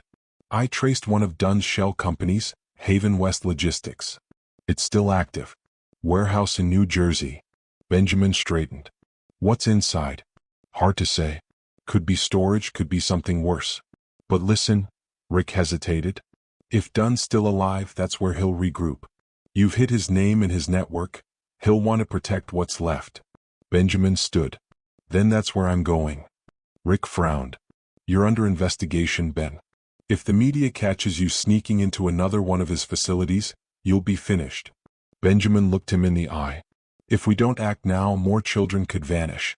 I'd rather lose everything than live knowing I stayed silent again." That evening they drove through the rain toward Newark. The streets were slick, streetlights reflecting off puddles like shards of broken glass. The warehouse was massive, fenced off, and guarded by a pair of unmarked vans. Benjamin peered through binoculars. Men in plain clothes stood near the doors wearing earpieces. Rick muttered, "Definitely not just storage." Benjamin nodded. "How do we get in?" Rick smirked. "You forget who I used to work for? Give me 5 minutes." He moved toward a side gate, crouched near a panel, and with a few quick motions the security lock clicked open. "After you, boss." They slipped inside. The air smelled of oil and damp wood. A faint humming echoed from somewhere deep in the building. Benjamin moved carefully, his flashlight cutting through the dark aisles stacked with crates. Most were labeled with fake company names. Medical supplies, relief goods, educational tools. He opened one. Inside were small tablets and folders filled with data logs, case numbers, blood samples, child IDs. His stomach turned. "This isn't medical aid. It's evidence." Rick's voice was low. Dunn was running human trials, psychological conditioning programs. These kids were part of it. Benjamin clenched his fists. "We're shutting this down right now." They spent the next hour collecting files, snapping photos, recording video proof. But just as they reached the last aisle, a sharp metallic sound echoed, the warehouse door creaking open. Voices followed. "Sweep every level. He'll come back for the data." Benjamin's pulse quickened. He and Rick ducked behind a stack of crates. 2 men entered, flashlights slicing through the dark. One of them spoke into a radio. "Package secure. No sign of Dunn yet." Benjamin whispered, "They're looking for him too." Rick nodded. "Looks like Dunn's running from everyone now." The men moved closer. Benjamin grabbed a metal pipe from the floor, holding it tight. Rick raised a finger to his lips. Wait. As one guard turned the corner, Rick struck, knocking the flashlight from his hand and tackling him to the ground. The other turned, shouting, but Benjamin stepped out and hit him square in the shoulder with the pipe. The man fell with a grunt. They tied the guards with cable ties and checked their IDs. Private contractors. Paid by North Star Holdings, another of Dunn's dummy fronts. Benjamin's phone buzzed. A text message flashed on the screen. Leave the files. Walk away. She lives. Attached was a photo. Kayla sitting on a bed, tears in her eyes. A timestamp from less than an hour ago. Benjamin's hand trembled. He has her. Rick looked at the image. He's baiting you. Benjamin's voice broke. I don't care. I'm going. Rick grabbed his arm. That's what he wants. He's still 3 steps ahead. Benjamin cut him off. And I don't care. If there's a chance she's still alive, I'll take it. Rick exhaled sharply. Then I'm coming with you. The next day, the FBI stormed the Newark warehouse based on the anonymous evidence Benjamin had sent overnight. Agents discovered hidden server rooms, fake adoption documents, and trafficking records spanning over a decade. News broke again. Federal investigation exposes child exploitation ring linked to Gerald Dunn. Callahan Foundation cleared of direct involvement. Billionaire whistleblower aids FBI. Benjamin's name began shifting in the media, from villain to hero, but he didn't care about headlines. All he could think of was Kayla's photo. He replayed it over and over, zooming in on small details: the pattern wallpaper, the dim lamp, the reflection in the window. Rick cross-referenced it with every location tied to Dunn's properties. Then one match popped up. A rural motel outside Buffalo. Rick turned the laptop toward him. It's the same wallpaper. Same layout. That's where she is. Benjamin's eyes hardened. Then that's where we go. That night, as they prepared to leave, Benjamin received another text. You can't erase blood, Benjamin. She knows the truth now. His heart sank. He typed back, if you hurt her, I swear. A reply appeared instantly. I don't hurt family. Benjamin froze. What does that mean? Rick frowned. What if Dunn's not talking about you? Benjamin stared at the screen, a chill crawling down his spine. She knows the truth now. What truth? He looked out the window into the dark, the weight of the past pressing against his chest like a storm ready to break. Rick's phone buzzed, a call from one of his FBI contacts. Rick, the agent said breathlessly, we found something in the warehouse archives. You'd better tell Callahan, it's about the girl. What about her? Rick demanded. The agent hesitated. She's not who he thinks she is. The motel was quiet when they arrived. A dim sign flickered in the cold wind, the word vacancy struggling to stay lit. It was past midnight, the highway nearly empty. Benjamin sat in the passenger seat, his jaw tight, his eyes fixed on the glowing window in the far corner of the motel. That was the room the FBI had traced from the photo. Rick parked behind an old pickup truck. If Dunn's here, we can't go in blind, he said. We wait for backup. Benjamin shook his head. I'm not waiting another second. He has her. And if she's hurt. Ben, Rick cut in firmly. Think. This man has anticipated every move you've made. One wrong step and we could lose her again, or worse. Benjamin gripped the door handle but hesitated. He knew Rick was right. The air felt heavy, like the night itself was warning them. They waited in silence, watching the motel's front office through the windshield. The night clerk dozed behind the counter. No movement, no sound, just the hum of the neon light. Then a curtain in the far corner flickered. A faint silhouette appeared, small, hunched, and trembling. Benjamin's breath caught. Kayla. Rick grabbed his arm. Careful. But Benjamin was already out of the car. He crossed the parking lot, every step echoing against the wet asphalt. He reached the door and knocked softly. Kayla, he whispered. It's me. It's Mr. Callahan. No answer. He tried again. You're safe now. I promise. The door creaked open slightly. A small face peeked through, Kayla's eyes wide, filled with fear and confusion. Mr. Callahan? She whispered. Benjamin smiled softly, relief flooding his voice. It's okay, sweetheart. I'm here now. But before he could step forward, Kayla stepped back, shaking her head. He said not to trust you. Benjamin froze. What? He said you only help people so they forget what you did, she said, her voice trembling. He said you're like him. Benjamin felt something twist deep inside his chest. No, Kayla. That's not true. Then why did you sign those papers? She asked, tears filling her eyes. He showed me. He said you helped build the place where they hurt us. Benjamin's throat went dry. He lowered himself to her level, speaking gently. Kayla, listen to me. I didn't know. I swear to you, if I could undo everything he did, I would. She hugged Bunny tighter. He said you would say that. Before Benjamin could respond, the sound of an approaching car broke through the night. Headlights swept across the lot. Rick stepped out of the shadows, motioning for Benjamin to move aside. Get her back inside, Rick whispered. We're not alone. Benjamin turned, just in time to see a black SUV pull into the lot. Two men stepped out, moving quickly toward the office. Rick drew his weapon. Dunn's people. Kayla gasped softly and hid behind Benjamin. He turned to her. Do you trust me just a little? She nodded hesitantly. Then stay behind me. A tense silence filled the night. The two men entered the office, speaking briefly to the clerk, who pointed toward Kayla's room. Benjamin motioned to Rick. We end this here. Rick nodded. They split. Benjamin moved toward the side window while Rick circled behind the building. Inside the office, one of the men drew a gun and began walking down the hall. The other followed with a flashlight. Benjamin waited until they were close, then kicked the door open. The impact startled the men. One fired blindly, a bullet tearing into the doorframe. Rick fired once in response, striking the man's arm. He dropped his weapon, shouting in pain. Benjamin rushed forward, slamming the other against the wall. Where is Dunn? He demanded. The man spat blood, sneering. He's gone. Left hours ago. Where? Benjamin shouted. The man laughed bitterly. Doesn't matter. He's already won. Benjamin's grip tightened. Not yet. Rick cuffed the injured man, while Kayla clung to Bunny, crying softly in the corner. When it was over, Benjamin crouched beside her. You're safe now, sweetheart. I promise. She looked up at him, her face streaked with tears. He said you'd say that too. The words cut deep, deeper than he expected. Hours later, in the safety of an FBI safe house, Kayla sat quietly wrapped in a blanket. She hadn't spoken since they left the motel.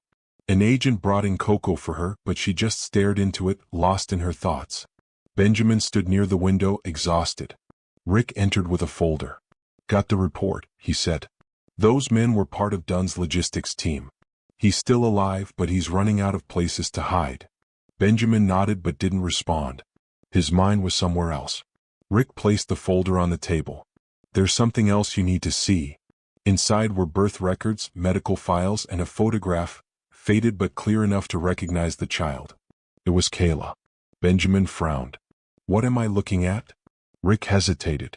Ben, she's not an orphan. Benjamin looked up sharply. What? Her mother, Janice Brooks, is still alive. Benjamin froze. That's impossible. Dunn said. Dunn lied, Rick said quietly. She was taken to a psychiatric hospital after trying to expose him. She lost her memory after an accident. The hospital listed her as a Jane Doe until we matched the DNA records from Kayla's file. Benjamin stared at the photograph. Janice, young and smiling, holding a baby in her arms. She's been in New Jersey State Hospital for 6 years, Rick continued. She never stopped asking about her daughter. She just didn't know who she was asking for. Benjamin's throat tightened. We have to take Kayla there. Rick nodded. I'll make the arrangements. The next morning, Benjamin sat with Kayla in the car as they drove toward the hospital. She watched raindrops slide down the window, her small hands twisting Bunny's ears. After a long silence, she whispered, Was he telling the truth? About you? Benjamin took a deep breath. He was telling parts of it. The part where I signed papers, yes. I did. But I didn't know they were hurting anyone, Kayla. I thought I was helping. She turned toward him. Then why do you look so sad? He smiled weakly. Because sometimes good people do the wrong thing without realizing it. And sometimes when they finally see what they've done, they have to spend the rest of their life making it right. Kayla looked thoughtful. Like saying sorry? Benjamin nodded. Yes, but not just with words. with actions. She reached out and took his hand, small, fragile, but full of unexpected strength. Then maybe you can make it right. For me. Benjamin's chest tightened. That's exactly what I plan to do. When they reached the hospital, the nurse led them down a long corridor. The walls were white, the air quiet and heavy.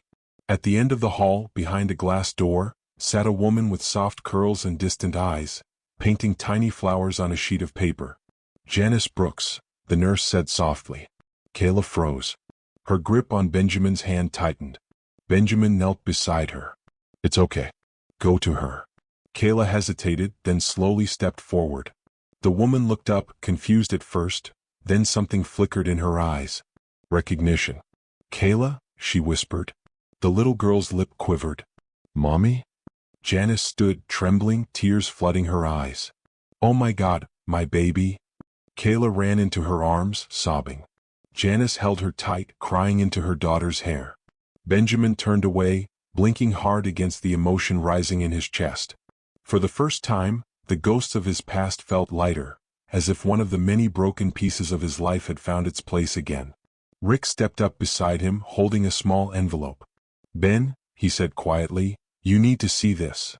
Benjamin opened it. Inside was a copy of a letter written years ago. It was signed by Charles Callahan, his father. The words read, If anything happens to me, protect the Brooks girl. She's not just part of the project, she's family. Benjamin's hand trembled. Family? He whispered. Rick nodded slowly. There's something your father never told you. Benjamin stared at the letter, his heart pounding. What did my father do? The wind rattled the window panes of Benjamin Callahan's penthouse. The skyline glowed outside, the heart of New York City pulsing with life. Inside, though, silence hung heavy. It had been 2 weeks since the reunion at the hospital. 2 weeks since Kayla had found her mother. 2 weeks since Benjamin learned that somehow, his late father was entangled in everything. And in those 2 weeks, Kayla hadn't slept through a single night. Each evening started the same. She would have dinner quietly, sitting on the high stool across from Benjamin, nibbling her food without a word. She would smile faintly when Maria, the housekeeper, made her warm cocoa, but as soon as darkness fell, her energy dimmed. By midnight, she would begin to stir, whispering, crying softly, sometimes screaming until her throat gave out. Tonight was no different. Benjamin stood outside her room, his hand resting on the doorframe. From inside, he could hear the muffled sound of her sobbing. He knocked gently. Kayla? Pause. Then a weak, trembling voice. I can't sleep, Mr. Callahan. He opened the door slowly. The room was dimly lit, the soft glow of a nightlight casting shadows across the floor. Kayla sat upright in bed, clutching Bunny, her eyes wide and wet. I dream about the dark place, she whispered. The one with the red door. Every night. Benjamin sat at the edge of her bed. The same dream. She nodded. They said the red door meant bad things were coming. When I hear it slam, I wake up. Benjamin's chest tightened. He wanted to tell her it wasn't real, that dreams couldn't hurt her. But he'd learned enough to know that wasn't true. The mind could trap you in ways no wall ever could. He reached out his hand. You want me to stay here a while? She hesitated, then nodded. He leaned back against the headboard as she curled beside him, Bunny tucked between them. Her breathing steadied. He hummed softly, an old tune his mother used to sing. After a while, her voice broke the silence. Did you ever have bad dreams, Mr. Callahan? He smiled faintly. When I was a boy, yes. I used to dream I was lost in the snow.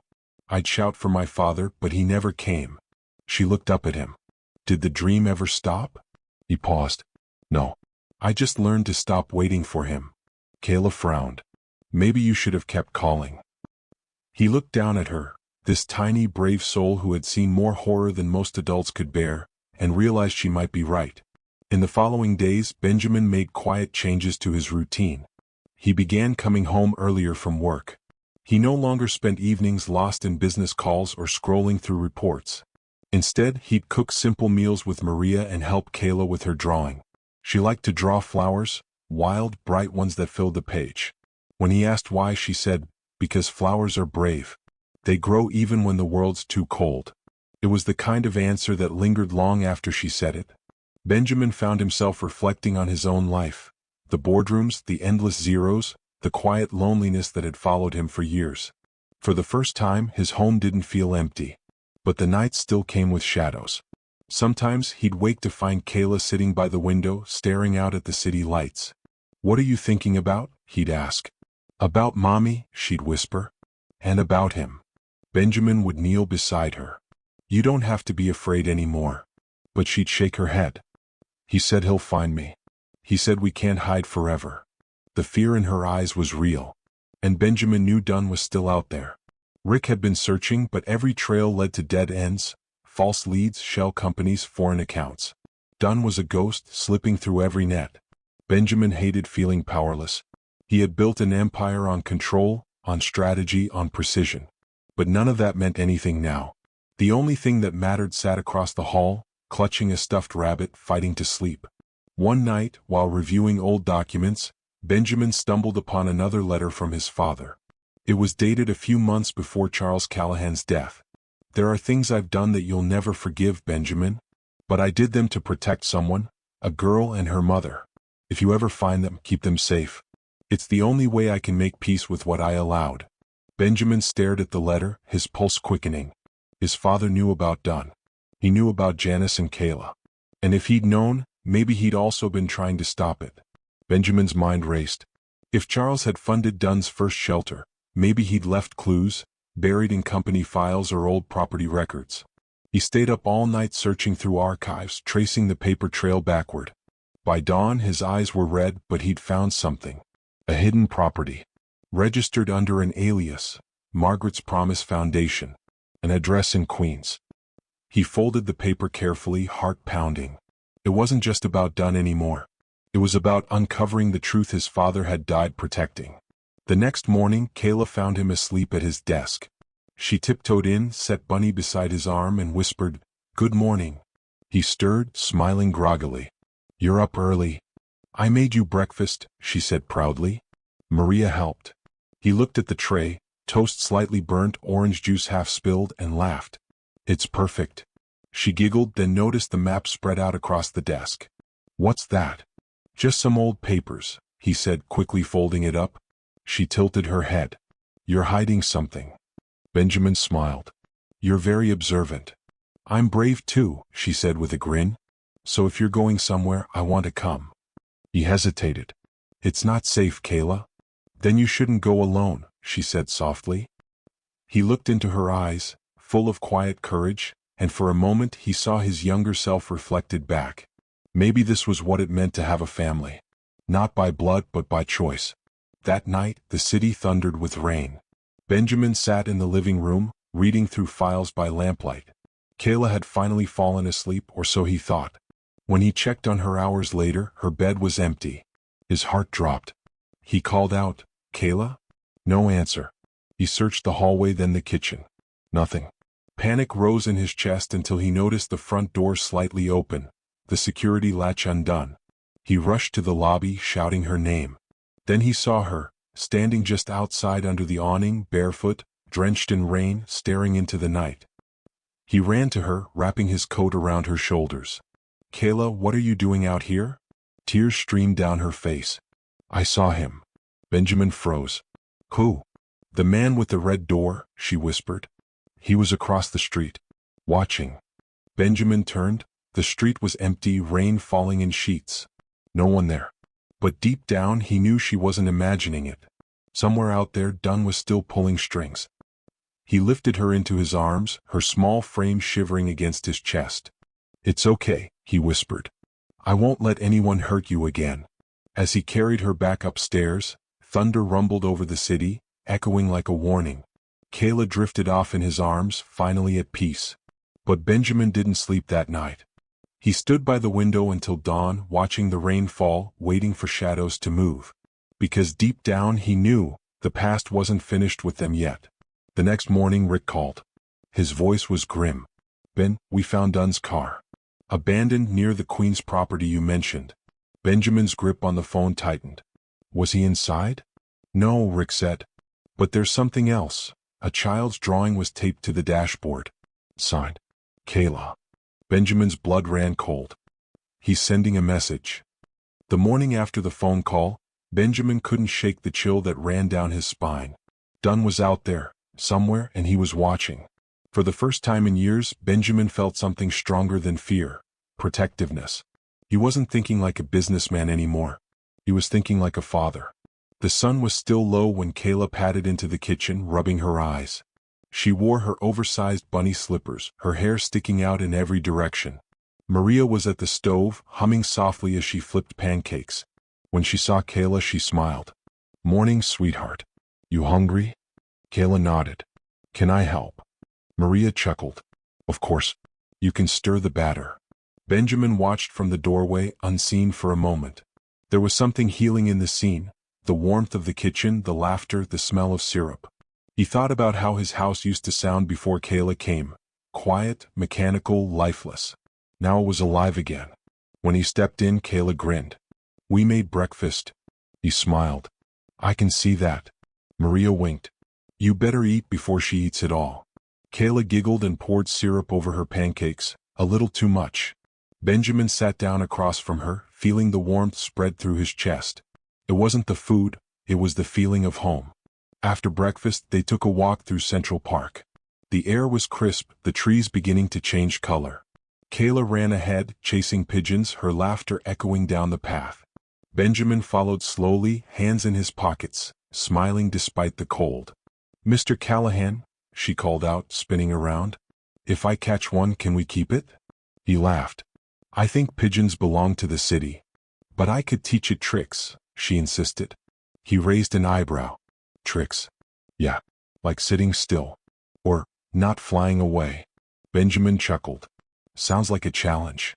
Kayla ran back to him, breathless and happy. "You're smiling," she said. "I suppose I am," he admitted. "You should do it more," she said softly. "You look nice when you smile." For a moment, Benjamin couldn't speak. He simply looked at her, this small girl who had endured so much, yet still had light in her eyes, and he felt something shift deep inside him. It wasn't just sympathy anymore. It was love. Pure, unconditional, protective love. Over the next few days, Benjamin began rearranging his life. He called emergency meetings at Callahan Enterprises, not to discuss profits or new ventures, but to redirect funds. $500 million, his personal money, was moved into a new initiative, the Starlight Project. Its mission was simple: to create safe shelters, counseling centers, and education programs for children who had suffered trauma and neglect. When his board members protested, he silenced them with a single statement: "If this company can't stand for something good, then it stands for nothing." He signed every paper himself, without hesitation. Rick stood at the edge of the office, arms crossed. "You're really doing this, huh?" Benjamin nodded. "It's time to fix what we broke." Rick studied him for a moment. "You've changed, Ben." Benjamin looked out the window at the skyline. "No. I'm just finally becoming who I should have been all along." At home, Kayla had started to blossom. She painted again, laughed more, and even slept through some nights. She and Maria baked cookies, built pillow forts, and filled the house with music. But the shadows hadn't disappeared completely. One afternoon, Benjamin found her sitting alone in the library, holding Bunny. He knelt beside her. "What's wrong?" She looked up, her eyes glossy. "Mommy doesn't remember me all the way." Benjamin's heart sank. "She tries," Kayla continued, "but sometimes she looks at me and forgets my name. The doctor said it's from her accident." He gently took her hand. "Sometimes memories take a while to find their way back. But she loves you. You know that, right?" Kayla nodded. "I think so." Then she looked at him curiously. "Did your daddy love you?" Benjamin hesitated. "He did, in his own way." "What way?" He smiled sadly. "The kind that's hard to see until it's too late." She tilted her head. "Then maybe he's proud of you now." Benjamin's throat tightened. "Maybe he is." That night, they sat together on the balcony, the city glowing beneath them. Kayla leaned against him, wrapped in a blanket. "Do you think people can start over?" she asked. Benjamin looked at her. "I think that's all people ever do, start over. Some of us just take longer to figure it out." She smiled sleepily. "I want to start over too." "You already are," he said softly. "And you're doing beautifully." Her eyelids grew heavy, and within minutes she was asleep. Benjamin stayed there long after, watching the skyline, the stars faint but persistent above the city lights. For the first time, he wasn't thinking about losses or regrets. He was thinking about the future. The next morning, as he left for work, Maria handed him an envelope. "Kayla made this for you," she said. Inside was a hand-drawn picture. Benjamin, Kayla, Maria, and Janice, standing under a rainbow. At the bottom, in uneven letters, it read, "My family." Benjamin's eyes stung. He slipped the picture into his briefcase and said quietly, "Thank you." Later that day, Rick burst into his office, his face pale. "Ben, we've got a problem." Benjamin straightened. "What kind?" Rick set down a tablet. On the screen was a still image from a traffic camera, a man in a dark coat watching from across the street. "Recognize him?" Rick asked. Benjamin's stomach dropped. "Done." Rick nodded grimly. "He's back in New York. And he's not hiding anymore." Benjamin felt the warmth from earlier drain away, replaced by cold determination. "Where was this taken?" he demanded. "2 blocks from the hospital where Janice is recovering." Benjamin's jaw clenched. "Then he's going after her." Rick gave a slow nod. "And possibly Kayla." Benjamin turned toward the window, watching the city below, alive, beautiful, and dangerous. He wasn't the same man he was months ago. He wasn't running from guilt anymore. He was standing for something. He reached for his coat. "We end this, Rick. For good." Rick grabbed his arm. "Ben, wait. There's something else." He handed over a file, an old one sealed with the Callahan Company logo. "This was buried in your father's archives," Rick said. "It's about done, and it's signed by both your father and Janice Brooks." Benjamin stared at the signature, disbelief flashing in his eyes. "She knew my father?" Rick nodded. "Looks like it." Benjamin exhaled sharply, realization dawning like a storm. "Then this story didn't start with me." The city was drenched in evening rain when Benjamin's car pulled up to the old Callahan Archives building in Lower Manhattan. The streets glistened under the streetlights, and thunder rolled faintly in the distance, as if the sky itself knew that something buried was about to be unearthed. He and Rick stepped out, their coats drawn tight against the chill. The building loomed above them, stone, silent, and filled with decades of secrets. Rick held up a keycard. "You sure you want to do this yourself?" Benjamin nodded. "If there are answers in there, I need to be the one who finds them." They entered. Dust floated in the beam of Rick's flashlight. The air smelled of age and forgotten history. At the far end of the hallway was a steel door marked Private Estate Files, Callahan Family Only. Benjamin's pulse quickened as he swiped his own card. The door unlocked with a heavy click. Inside were shelves upon shelves of boxes, neatly labeled. Rick handed him a folder, the one they'd found in the company vault. "This is where it started," Rick said. Benjamin opened it. The first page was a contract dated 15 years ago. His father's signature was clear at the bottom, alongside another name, Janice Brooks. He frowned. "What was she doing in business with my father?" Rick shrugged. "Maybe not business. Keep reading." The next document was a grant proposal for something called the Starlight Initiative. Benjamin's eyes widened. "That's the name I gave my new project." "Coincidence?" Rick asked. Benjamin shook his head. "No. My father named it first." He flipped through the pages. The proposal described an organization meant to provide care for single mothers and children in need. But halfway through, the handwriting changed.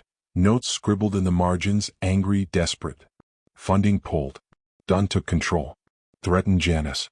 Can't protect them much longer." Benjamin's throat went dry. "My father tried to stop him." Rick leaned closer. "And failed." Benjamin looked at the next page, a hospital report. It listed Janice Brooks as injured in a vehicular accident 3 days after his father's death. "Same day as the fire at the old shelter," Rick said quietly. "The one Dunn escaped from." Benjamin exhaled slowly.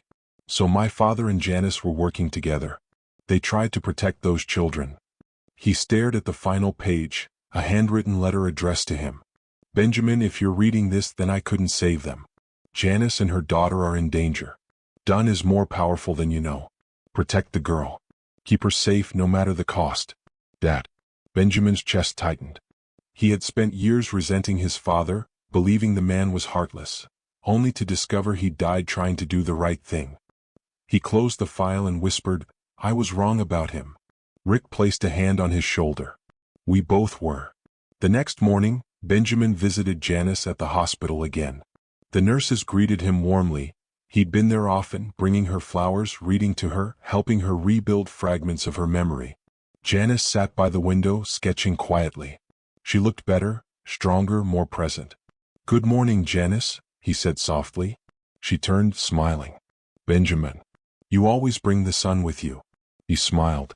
"Then it must be working. You're remembering more?" "A little," she said. "I keep seeing flashes, a man and office paperwork. Sometimes I hear someone shouting about closing a place called Hope Haven. I think I used to work there." Benjamin's heart raced. "You did? You and my father?" Janice froze. "Your father?" He handed her a copy of the file. "Charles Callahan. You knew him?" She stared at the photo of Charles for a long time before whispering, "Yes. I remember him now. He helped me once, when Dunn first started changing things. He promised he'd keep us safe." Her eyes filled with tears. "He told me to run if anything ever happened to him. But I didn't. I stayed. And then, the crash." Benjamin leaned forward. "Dunn caused it, didn't he?" Janice looked down. "He wanted the files, the evidence. When I refused to give it to him, he followed me. The last thing I remember is the sound of screeching tires." Her voice trembled. "When I woke up, I couldn't remember my name, or Kayla." Benjamin swallowed hard. "You did everything you could, Janice. None of this is your fault." Janice reached for his hand. "You sound just like your father." He smiled faintly. "Maybe I'm finally learning from him." Later that day, Benjamin took Janice and Kayla out for lunch, their first time together outside the hospital. They went to a small cafe near Central Park. Kayla ordered hot chocolate with extra marshmallows, and Janice laughed softly, saying it had been her favorite as a girl. For a while, it almost felt normal, like they were a family, like the shadows of the past were fading. But as they walked back to the car, Benjamin noticed a black sedan parked across the street. The same one that had appeared near the hospital days earlier. He tensed. "Rick," he murmured into his earpiece. "It's him. The sedan's back." Rick's voice crackled through. "I've got your location. Stay calm. We're moving in." Benjamin took Kayla's hand, forcing a smile. "Let's get you both home." They got into the car, but Benjamin couldn't shake the feeling of being watched. Every mirror, every turn, he could feel Dunn's eyes. As they reached the bridge, the car behind them sped up, closing the distance. Rick's voice shouted through the earpiece. "Ben, move. It's him." Benjamin slammed the accelerator. Tires screeched. The sedan swerved beside them, and for a split second, Benjamin saw him. Dunn. His cold eyes locked on Benjamin's before the car fell back, disappearing into traffic. Hours later, back at the penthouse, Benjamin stood by the window, staring down at the city. Rick paced behind him. "He's getting bold," Rick said. "He wants you to know he's watching." Benjamin clenched his fists. "He's taunting me. Or warning you." Benjamin turned. "Then I'll warn him back." Rick frowned. "What do you mean?" Benjamin picked up his phone. "I'm going to the media. I'll expose everything, the fake shelters, the stolen funds, all of it." "That's dangerous, Ben. He won't just hide. He'll fight." Benjamin's expression hardened. "Then let him. I'm done being afraid." The next morning, Benjamin held a press conference. Cameras flashed, reporters swarmed, questions flew. He stood tall, his voice steady. "For too long, men like Gerald Dunn have hidden behind money, power, and lies. I was one of them once, blind, comfortable, and silent. But silence is a form of guilt. So today I'm breaking mine." He announced the full launch of the Starlight Project, dedicated to exposing child exploitation networks and providing safe homes for survivors. The room erupted in applause. But in the crowd, one man didn't clap. He just smiled, a slow, knowing smile before walking away. Done. That night, Benjamin returned home exhausted but proud. Kayla ran to him, hugging him tightly. "You were on TV," she said. "Maria said you were brave." He knelt and hugged her back. "You make me brave, sweetheart." But as he tucked her into bed later, a flicker of unease crossed his mind. Dunn wasn't done, he could feel it. He kissed Kayla's forehead, whispering, "Sleep tight, my girl." Then he stepped into the hallway and froze. The front door was ajar. On the floor lay an envelope. No return address. Just his name, printed neatly, Benjamin Callahan. He tore it open. Inside was a photo, grainy but unmistakable. Janice and Kayla. Taken that afternoon. On the back, a single line in red ink. You took my world. Now I'll take yours. Benjamin stared at the photo, his heart pounding. Rick called just then. Ben, where are you? Home, he said tightly. Get out, Rick snapped. No. Dunn's car just left your building's garage. Benjamin dropped the phone, rushing for Kayla's room. The bed was empty. The window was open. The night air carried the faintest sound of tires screeching away. Kayla, he shouted into the darkness. The night air was sharp against Benjamin's face as he ran down the hallway. His heart pounded so hard it drowned out everything else. The distant wail of a siren, the echo of his shoes on marble, even his own ragged breathing. Kayla, he shouted, his voice breaking. Kayla. He threw open every door, her room, the guest room, the kitchen. Nothing. The window curtains fluttered wildly, letting in the cold Manhattan wind. Rick burst through the front door moments later, gun drawn, face grim. Security footage just cut out 10 minutes ago. He was here. Benjamin spun, eyes wild. Where is she? Rick clenched his jaw. We're tracking the car now. Black sedan, no plates. We'll find her, Ben. But Benjamin was already moving. No. I'll find her. They hit the streets fast. Rick drove while Benjamin stared out the window, gripping Kayla's stuffed rabbit in his hands. The same one she'd carried since the night he found her. The city blurred past, neon lights, rain-slick roads, endless shadows. Every minute felt like an hour. Rick spoke into the comms. We've got an alert from the East River camera. Sedan heading toward the old industrial zone. Benjamin's voice was ice. That's Dunn's territory. The old warehouses by the East River were mostly abandoned, their broken windows glinting like jagged teeth. Rick pulled up behind a stack of shipping containers, killed the lights, and nodded. This is it. Benjamin stepped out into the rain, his breath visible in the cold. Somewhere inside those dark buildings, Kayla was crying for help, and Dunn was waiting. They moved quietly through the shadows until a faint light flickered ahead, a single bulb swinging in the wind above a rusted door. Benjamin pushed it open. Inside, the air smelled of mildew and gasoline. And there, tied to a chair, trembling but alive, was Kayla. Kayla, he called. Her head lifted weakly. Ben? But before he could take a step, Dunn stepped out from behind a stack of crates, a pistol in his hand and that same crooked smile on his face. Well, Dunn drawled. The billionaire who thought he could play hero. Benjamin froze. Let her go, Dunn. It's me you want. Dunn laughed, low and bitter. You really think this is about you? You took everything from me, my money, my network, my freedom. You paraded me like a monster in front of the world. Now it's your turn to lose what you love. Rick appeared behind him, gun raised. Drop it, Dunn. But Dunn didn't flinch. He pressed the gun closer to Kayla's head. One step closer and she's gone. Benjamin's voice cracked. Please. She's just a child. Exactly, Dunn hissed. A child who shouldn't have survived that fire. Your father was supposed to take the fall, not me. But then she showed up, and you found her. So now we finish what was started. Benjamin's mind raced. My father, he was trying to protect Janice. Protect Kayla. Dunn's smirk widened. He failed. They all failed. And that was the moment Rick made his move. A loud crash, the sound of metal falling, echoed from behind. Dunn turned just slightly, startled. It was enough. Rick fired. The shot hit Dunn's shoulder, sending him sprawling. The gun skidded across the floor. Benjamin rushed forward, cutting the ropes that held Kayla. She threw her arms around him, sobbing. I was so scared. It's over, sweetheart, he whispered, holding her close. You're safe now. But Dunn wasn't done. With blood streaming down his arm, he reached for a hidden knife and lunged. Rick shouted, Ben, look out. Benjamin turned just in time. The blade grazed his side before Rick tackled Dunn to the ground, knocking the weapon away. The two men struggled, fists and fury colliding. Finally, Rick landed a hard blow that sent Dunn unconscious.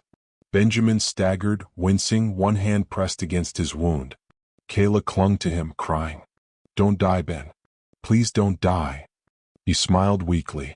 Not a chance, kiddo. Minutes later, police sirens wailed in the distance. Rick exhaled. Backup's here. Benjamin nodded, clutching Kayla's hand. Let's go home. As they stepped outside, the first light of dawn broke through the rain clouds. It felt like the city itself was exhaling, the long nightmare finally over. Hours later at the hospital, Benjamin sat beside Janice's bed. She was pale but awake, staring at the news report on the TV. Police confirm capture of Gerald Dunn, head of child exploitation ring. Janice turned to Benjamin, tears in her eyes. You found her. He nodded, voice quiet. She's safe. Dunn won't hurt anyone ever again. Janice trembled. I thought I lost her forever. He reached out, taking her hand. You didn't. You just had to wait for the right moment to find her again. And then from the doorway came a small, hesitant voice. Mom? Janice froze. Slowly she turned, and there stood Kayla, dressed in hospital pajamas, her eyes wide and tear-filled. For a heartbeat, no one moved. Then Janice whispered, Kayla? Kayla ran to her, and Janice caught her in her arms, sobbing into her daughter's hair. My baby, my beautiful girl. The room filled with quiet tears, the kind that only come from lost souls finding each other again. Benjamin turned away slightly, swallowing hard. It was the moment he'd dreamed of, a family reunited, the nightmare undone. But part of him felt the ache of goodbye. He had saved them, yes, but in doing so he had given them back to each other, and that meant he'd lose the little girl who'd filled the silence in his home. Janice noticed the look on his face. Benjamin, she said softly, you're part of this family now too. Kayla nodded eagerly. You're my hero, Ben. He smiled, eyes glistening. No, sweetheart. You're mine. Days later, Dunn was formally charged. The media hailed Benjamin as a national hero, the billionaire who chose humanity over wealth. But he didn't care about the headlines. What mattered was that Kayla laughed again, that Janice smiled without pain, that the ghosts of the past were finally at peace. Still, late at night, Benjamin often found himself standing by his window, looking out at the city lights. He thought about his father, the man he'd misunderstood for so long, and whispered a quiet thank you. Because in saving Kayla, he had found his own redemption. A week later, while walking through the hospital garden with Janice and Kayla, Benjamin's phone buzzed. A known number. He hesitated before answering. Hello. A familiar, raspy voice replied. You think it's over, Callahan? Benjamin froze. You only cut off one head. The rest are still watching. The line went dead. Benjamin lowered the phone slowly, staring into the distance. Behind him, Kayla laughed, innocent, unaware. But Benjamin's eyes hardened. Then I'll be ready, he whispered. The morning after the call, Benjamin sat in his office overlooking the skyline of New York. The sun was bright, but the world still felt heavy. He hadn't slept. The voice on the phone kept echoing in his mind, you only cut off one head. Rick entered, holding a folder. I had the call traced. Benjamin looked up sharply. And? Rick set the file on the desk. It came from an encrypted network. Offshore. Whoever it was, they're organized and they're watching. Benjamin leaned back, rubbing his temples. So Dunn wasn't acting alone. Rick nodded grimly. He was a front man. Someone bigger was funding his operation, moving money through fake charities, shell corporations, even political donations. Benjamin's stomach turned. How deep does it go? Rick hesitated. Deep enough that if we pull too hard, the whole system might come crashing down. Benjamin stood. Then we pull anyway. Later that afternoon, the city was buzzing. The trial of Gerald Dunn had begun, one of the most anticipated criminal cases in recent New York history. Reporters crowded the courthouse steps. Cameras flashed. Protesters held signs demanding justice for the children. Benjamin arrived quietly, wearing a black suit, no entourage, no publicist. He didn't want glory. He wanted closure. Inside, he sat beside Janice and Kayla, their hands intertwined. The prosecutor, Elena Shaw, nodded at him from across the room, a fierce, sharp-eyed woman who'd built her career on fighting corruption. When Dunn entered, escorted by officers, the room fell silent. His arm was still in a sling, his face pale but defiant. He caught Benjamin's gaze and smirked. The trial began. Elena stood first. Your Honor, this is not just a case of fraud or abuse. This is a case about betrayal, of power, of trust, of humanity. The defendant, Gerald Dunn, used his position to exploit and harm the very children he was meant to protect. She turned toward the defense table. And we have proof. Benjamin was the first witness called. He took the stand, every camera fixed on him. Elena approached. Mr. Callahan, please state your occupation. Businessman, he said softly. Philanthropist now. Can you tell the court how you became involved in this case? He took a breath. I found a child, alone, terrified, and abandoned in an alley. Her name was Kayla. That moment changed everything. As he spoke, his voice cracked. He described finding her, uncovering Dunn's operation, discovering the link to his father, and realizing the hidden crimes beneath the surface of his own empire. Every word carried weight. The room was silent except for the scribbling of pens. When he finished, Elena said, "Thank you, Mr. Callahan." No further questions. The defense attorney rose, adjusting his glasses. Mr. Callahan, you're a billionaire, correct? Yes. So it's fair to say you had every reason to protect your company's image. Isn't it possible your testimony today is part of a narrative to redeem yourself? Benjamin's gaze was steady. Maybe. But redemption doesn't erase truth. It only begins when you face it. A murmur ran through the courtroom. Even the judge seemed moved. Next, Janice took the stand. Her voice trembled at first but grew stronger as she spoke. She recounted her time working under Dunn, the moment she realized his operation was fake, the threats, the night of the crash. When she spoke of losing Kayla, her tears fell freely. I thought I'd never see her again, she said. But somehow, by grace, she found a man who didn't walk away. He could have ignored her like everyone else. But he didn't. She turned toward Benjamin, smiling through tears. Because of him, my daughter is alive. The room erupted in applause before the judge restored order. Dunn glared at them both, muttering something to his lawyer. After weeks of testimony and evidence, the jury returned their verdict. Guilty on all counts. The courtroom gasped. Janice covered her mouth. Kayla clung to her mother's side. As officers led Dunn away, he turned his head and spat bitterly. You think you've won, Callahan? There are others like me. You can't save them all. Benjamin met his gaze calmly. Maybe not. But I'll save the next one. And the one after that. Until there's no one left for you to hide behind. Dunn's face twisted with rage as he was dragged out. Outside the courthouse, the media swarmed. Microphones, cameras, questions flying from every direction. Mr. Callahan, how does it feel to see justice served? He paused, choosing his words carefully. Justice isn't about punishment.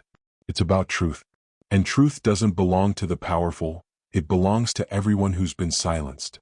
His words spread across news outlets within hours. Social media exploded. Hashtags like #CallahanForChange and #StarlightProject trended worldwide. People from across the country began donating to his foundation. Survivors shared their stories. Communities united around the cause. For the first time, Benjamin felt something he hadn't in years: peace. But the victory came with shadows.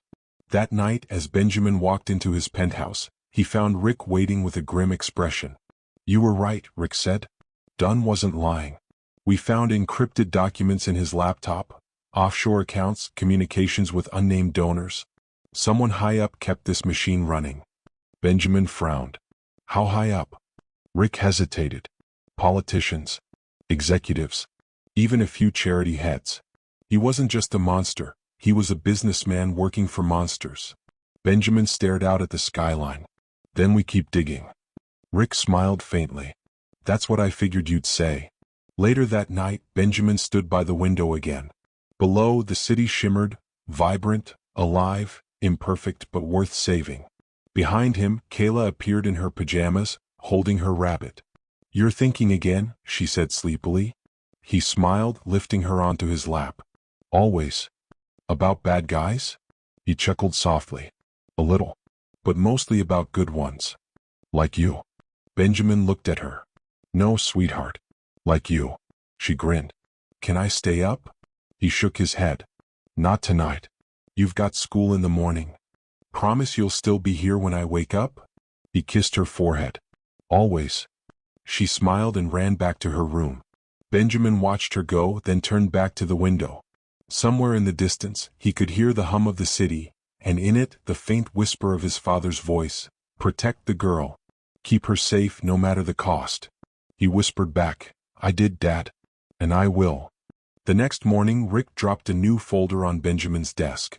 Got something, he said quietly. Benjamin opened it, a list of offshore accounts tied to the Starlight Project name. But not his. Another one. Created 2 weeks ago. Rick's voice was low. Whoever's behind this, they're trying to use your foundation now. Benjamin's blood ran cold. Then we're not done yet. 6 months had passed since the trial, but for Benjamin Callahan, life had completely changed. The once cold billionaire who measured success in profits now measured it in smiles, in the laughter of children echoing through the newly renovated building on East Harlem's 112th Street. The sign above the gate read in silver letters, The Starlight Project. What was once Dunn's corrupt Hope Haven home, now pulsed with new life. Bright murals of stars and hands covered the brick walls. A garden stretched behind the building, where children planted flowers and played tag under the afternoon sun. Benjamin stood in the courtyard watching Kayla chase Bubbles with a few other kids. Her laughter, free, full, unbroken, filled him with something he couldn't put into words. Maria, his housekeeper, stood beside him, smiling. You've done something beautiful here, Mr. Callahan. Benjamin smiled faintly. Not me. This place belongs to them now. Maria looked at him thoughtfully. You sound like your father. He chuckled softly. I'd like to think he'd be proud. Inside, the building buzzed with activity. Volunteers moved through the halls, counselors, teachers, and caregivers, all part of a growing movement Benjamin had helped fund. Each room had been named after children who'd survived Dunn's network. The largest one, the Margaret Callahan Library, honored Benjamin's mother, filled with books and soft couches where children gathered for story time. Janice worked there now, organizing reading programs and mentoring young mothers. She had fully recovered and become one of the foundation's strongest voices. When Benjamin entered, she looked up with a warm smile. You're just in time. Kayla's reading to the younger ones. He watched from the doorway as Kayla sat in a circle of children, holding a book titled The Little Light That Could. Her voice carried clearly. Even when the night is dark, a single star can help someone find their way. Benjamin smiled softly. When she finished, the children clapped and Kayla looked up, spotting him. Ben, did you hear me? He nodded. Every word, sweetheart. She beamed. That was my favorite line. I think it's mine now too. Later that evening, as the sun dipped low, the Starlight Project held its official dedication ceremony. The garden sparkled with hanging lights and dozens of people gathered, donors, volunteers, families, and survivors. Benjamin stepped up to the podium, adjusting the microphone. His voice was calm but filled with quiet emotion. When I first found Kayla, I thought I was saving her. But the truth is she saved me. She reminded me that compassion isn't charity, it's humanity. That love isn't weakness, it's strength. He looked out at the faces before him, some smiling, some crying softly. This project isn't about money. It's about hope. Every child here is proof that darkness doesn't win unless we let it. He paused, glancing at Janice and Kayla in the front row. And I promise, we won't let it. Applause filled the night, mingled with the sound of laughter and the glow of lights swaying in the wind. After the ceremony, Benjamin walked through the garden alone. At the far end stood a marble plaque under a small oak tree. He knelt before it, brushing his fingers over the engraved words. In memory of Margaret and Charles Callahan. Because one act of kindness can change a life forever. He closed his eyes for a moment, whispering, We did it, Dad. The right way this time. A gentle voice interrupted him. It's beautiful, Ben. He turned to see Janice, standing with her hands clasped. The moonlight caught her hair, making her look almost ethereal. He smiled. It's peaceful here. Feels like a new beginning. She nodded. It is. For all of us. They stood in silence for a moment, listening to the distant laughter of the children. Then Janice said softly, Kayla wants to stay here tonight, her first sleepover. She says she feels safe here. Benjamin chuckled. She deserves to feel safe everywhere. She does, Janice said. Then after a pause, "And so do you." Their eyes met, a moment of unspoken gratitude, connection, and understanding. Later, as Benjamin prepared to leave, Rick approached him near the front gate. "You've built something good here, Ben. But I think you should see this." He handed over a sealed envelope. Benjamin frowned, tearing it open. Inside was a typed note. "Nice speech tonight. But you're not done. Look deeper into Starlight's donors. Some of them aren't who they seem." There was no signature. Only a small, embossed symbol at the bottom. A star, identical to the one in the Starlight Project's logo. Benjamin's expression hardened. "So it's true. Someone's using my foundation." Rick nodded. "Yeah. And they're hiding in plain sight."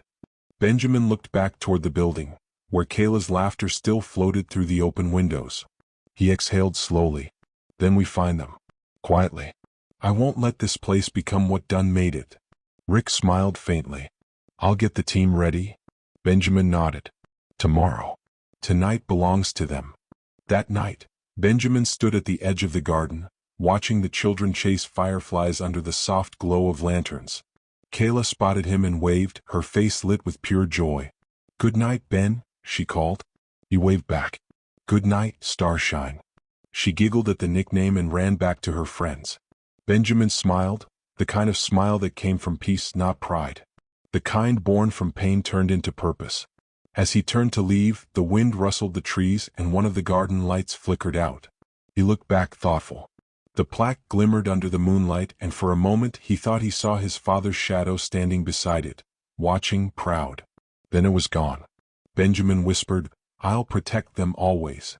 He stepped into the night, unaware that from a black sedan parked across the street, a figure was watching through tinted glass, a phone in his hand recording every move. The figure lowered the phone, muttering, "Phase 2 begins." The sedan's engine started, headlights flashing once before disappearing into the city. Back in the garden, Kayla's laughter echoed softly, pure and unaware. And high above, the stars shone brighter than ever. Morning sunlight spilled across the courtyard of the Starlight Project, painting everything in gold.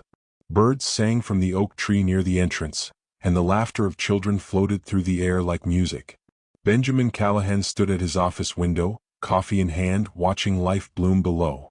Months had passed since the strange warning letter about the Foundation's donors, and though the investigation was quietly ongoing, today wasn't a day for suspicion. It was a day for gratitude. The first anniversary of the Starlight Project had arrived. Down below, colorful balloons bobbed in the breeze. Tables were covered with drawings, crafts, and little paper stars made by the children. Kayla, wearing a yellow dress, helped Janice hang a banner that read, "1 year of hope, 1 year of light." Benjamin smiled faintly. Seeing them together never failed to soften his heart. He turned when Maria entered his office carrying a small box wrapped in silver paper. "From Kayla," she said with a grin. He opened it carefully and found a handmade photo frame, cardboard wrapped in glitter and beads. Inside was a photo. Kayla, Janice, and Benjamin standing in the garden, all smiling. At the bottom, in Kayla's handwriting, were the words, "My family of stars." Benjamin blinked a few times, clearing his throat. "She made this." Maria nodded. "All by herself. She wanted to give it to you before the ceremony." He set the frame on his desk, staring at it for a moment. "I never thought I'd find peace, Maria. Not like this." She smiled warmly. "You didn't find it, Mr. Callahan. You created it." Later, as guests filled the garden, Benjamin stepped up to the podium again. He looked older now, not in body but in spirit, softened, wiser. Janice and Kayla stood in the front row, surrounded by volunteers, donors, and families. Benjamin took a deep breath. "A year ago this was just an idea, a dream I wasn't sure I deserved to chase. But then I met a little girl who showed me what courage really looks like." Kayla smiled shyly. He continued, his voice steady but full of feeling. "She taught me that healing isn't about forgetting the past. It's about transforming it, turning pain into purpose, loss into love." He looked around at the children playing. "Every laugh here today is proof that light can rise from darkness. That hope can be rebuilt, one heart at a time." Applause rippled through the crowd. When the clapping faded, Benjamin turned to Kayla. "Come here, Starshine." She ran to him and he lifted her up to the microphone. "Do you want to say something?" Kayla looked out at the crowd, nervous at first. Then, with a tiny voice, she said, "Thank you for giving kids like me a home. And thank you, Mr. Ben, for finding me that night." The audience melted. Some wiped tears. Benjamin kissed the top of her head and whispered, "No, Kayla. Thank you for finding me." After the ceremony, the celebration went on for hours. Children played games, families shared stories, and the smell of barbecue filled the air. Rick approached Benjamin near the garden's edge. "We tracked that message you got," he said quietly. "It came from a foundation partner in Montreal, anonymous donation route. But whoever it was, they're clean. For now." Benjamin nodded slowly. "Keep an eye out. I don't want anyone using this place for the wrong reasons." Rick smirked. "You got it, boss." Benjamin smiled faintly. "Don't call me boss anymore. Just Ben." Rick grinned. "Yes, sir, I mean Ben." As the sun set, Benjamin walked through the garden alone again. Children were heading home, waving goodbye with sticky hands from cotton candy. Kayla ran up to him one last time. "Ben, can I plant my star now?" He nodded. "Of course." They knelt together near the memorial plaque. Kayla held a small wooden stick shaped like a star.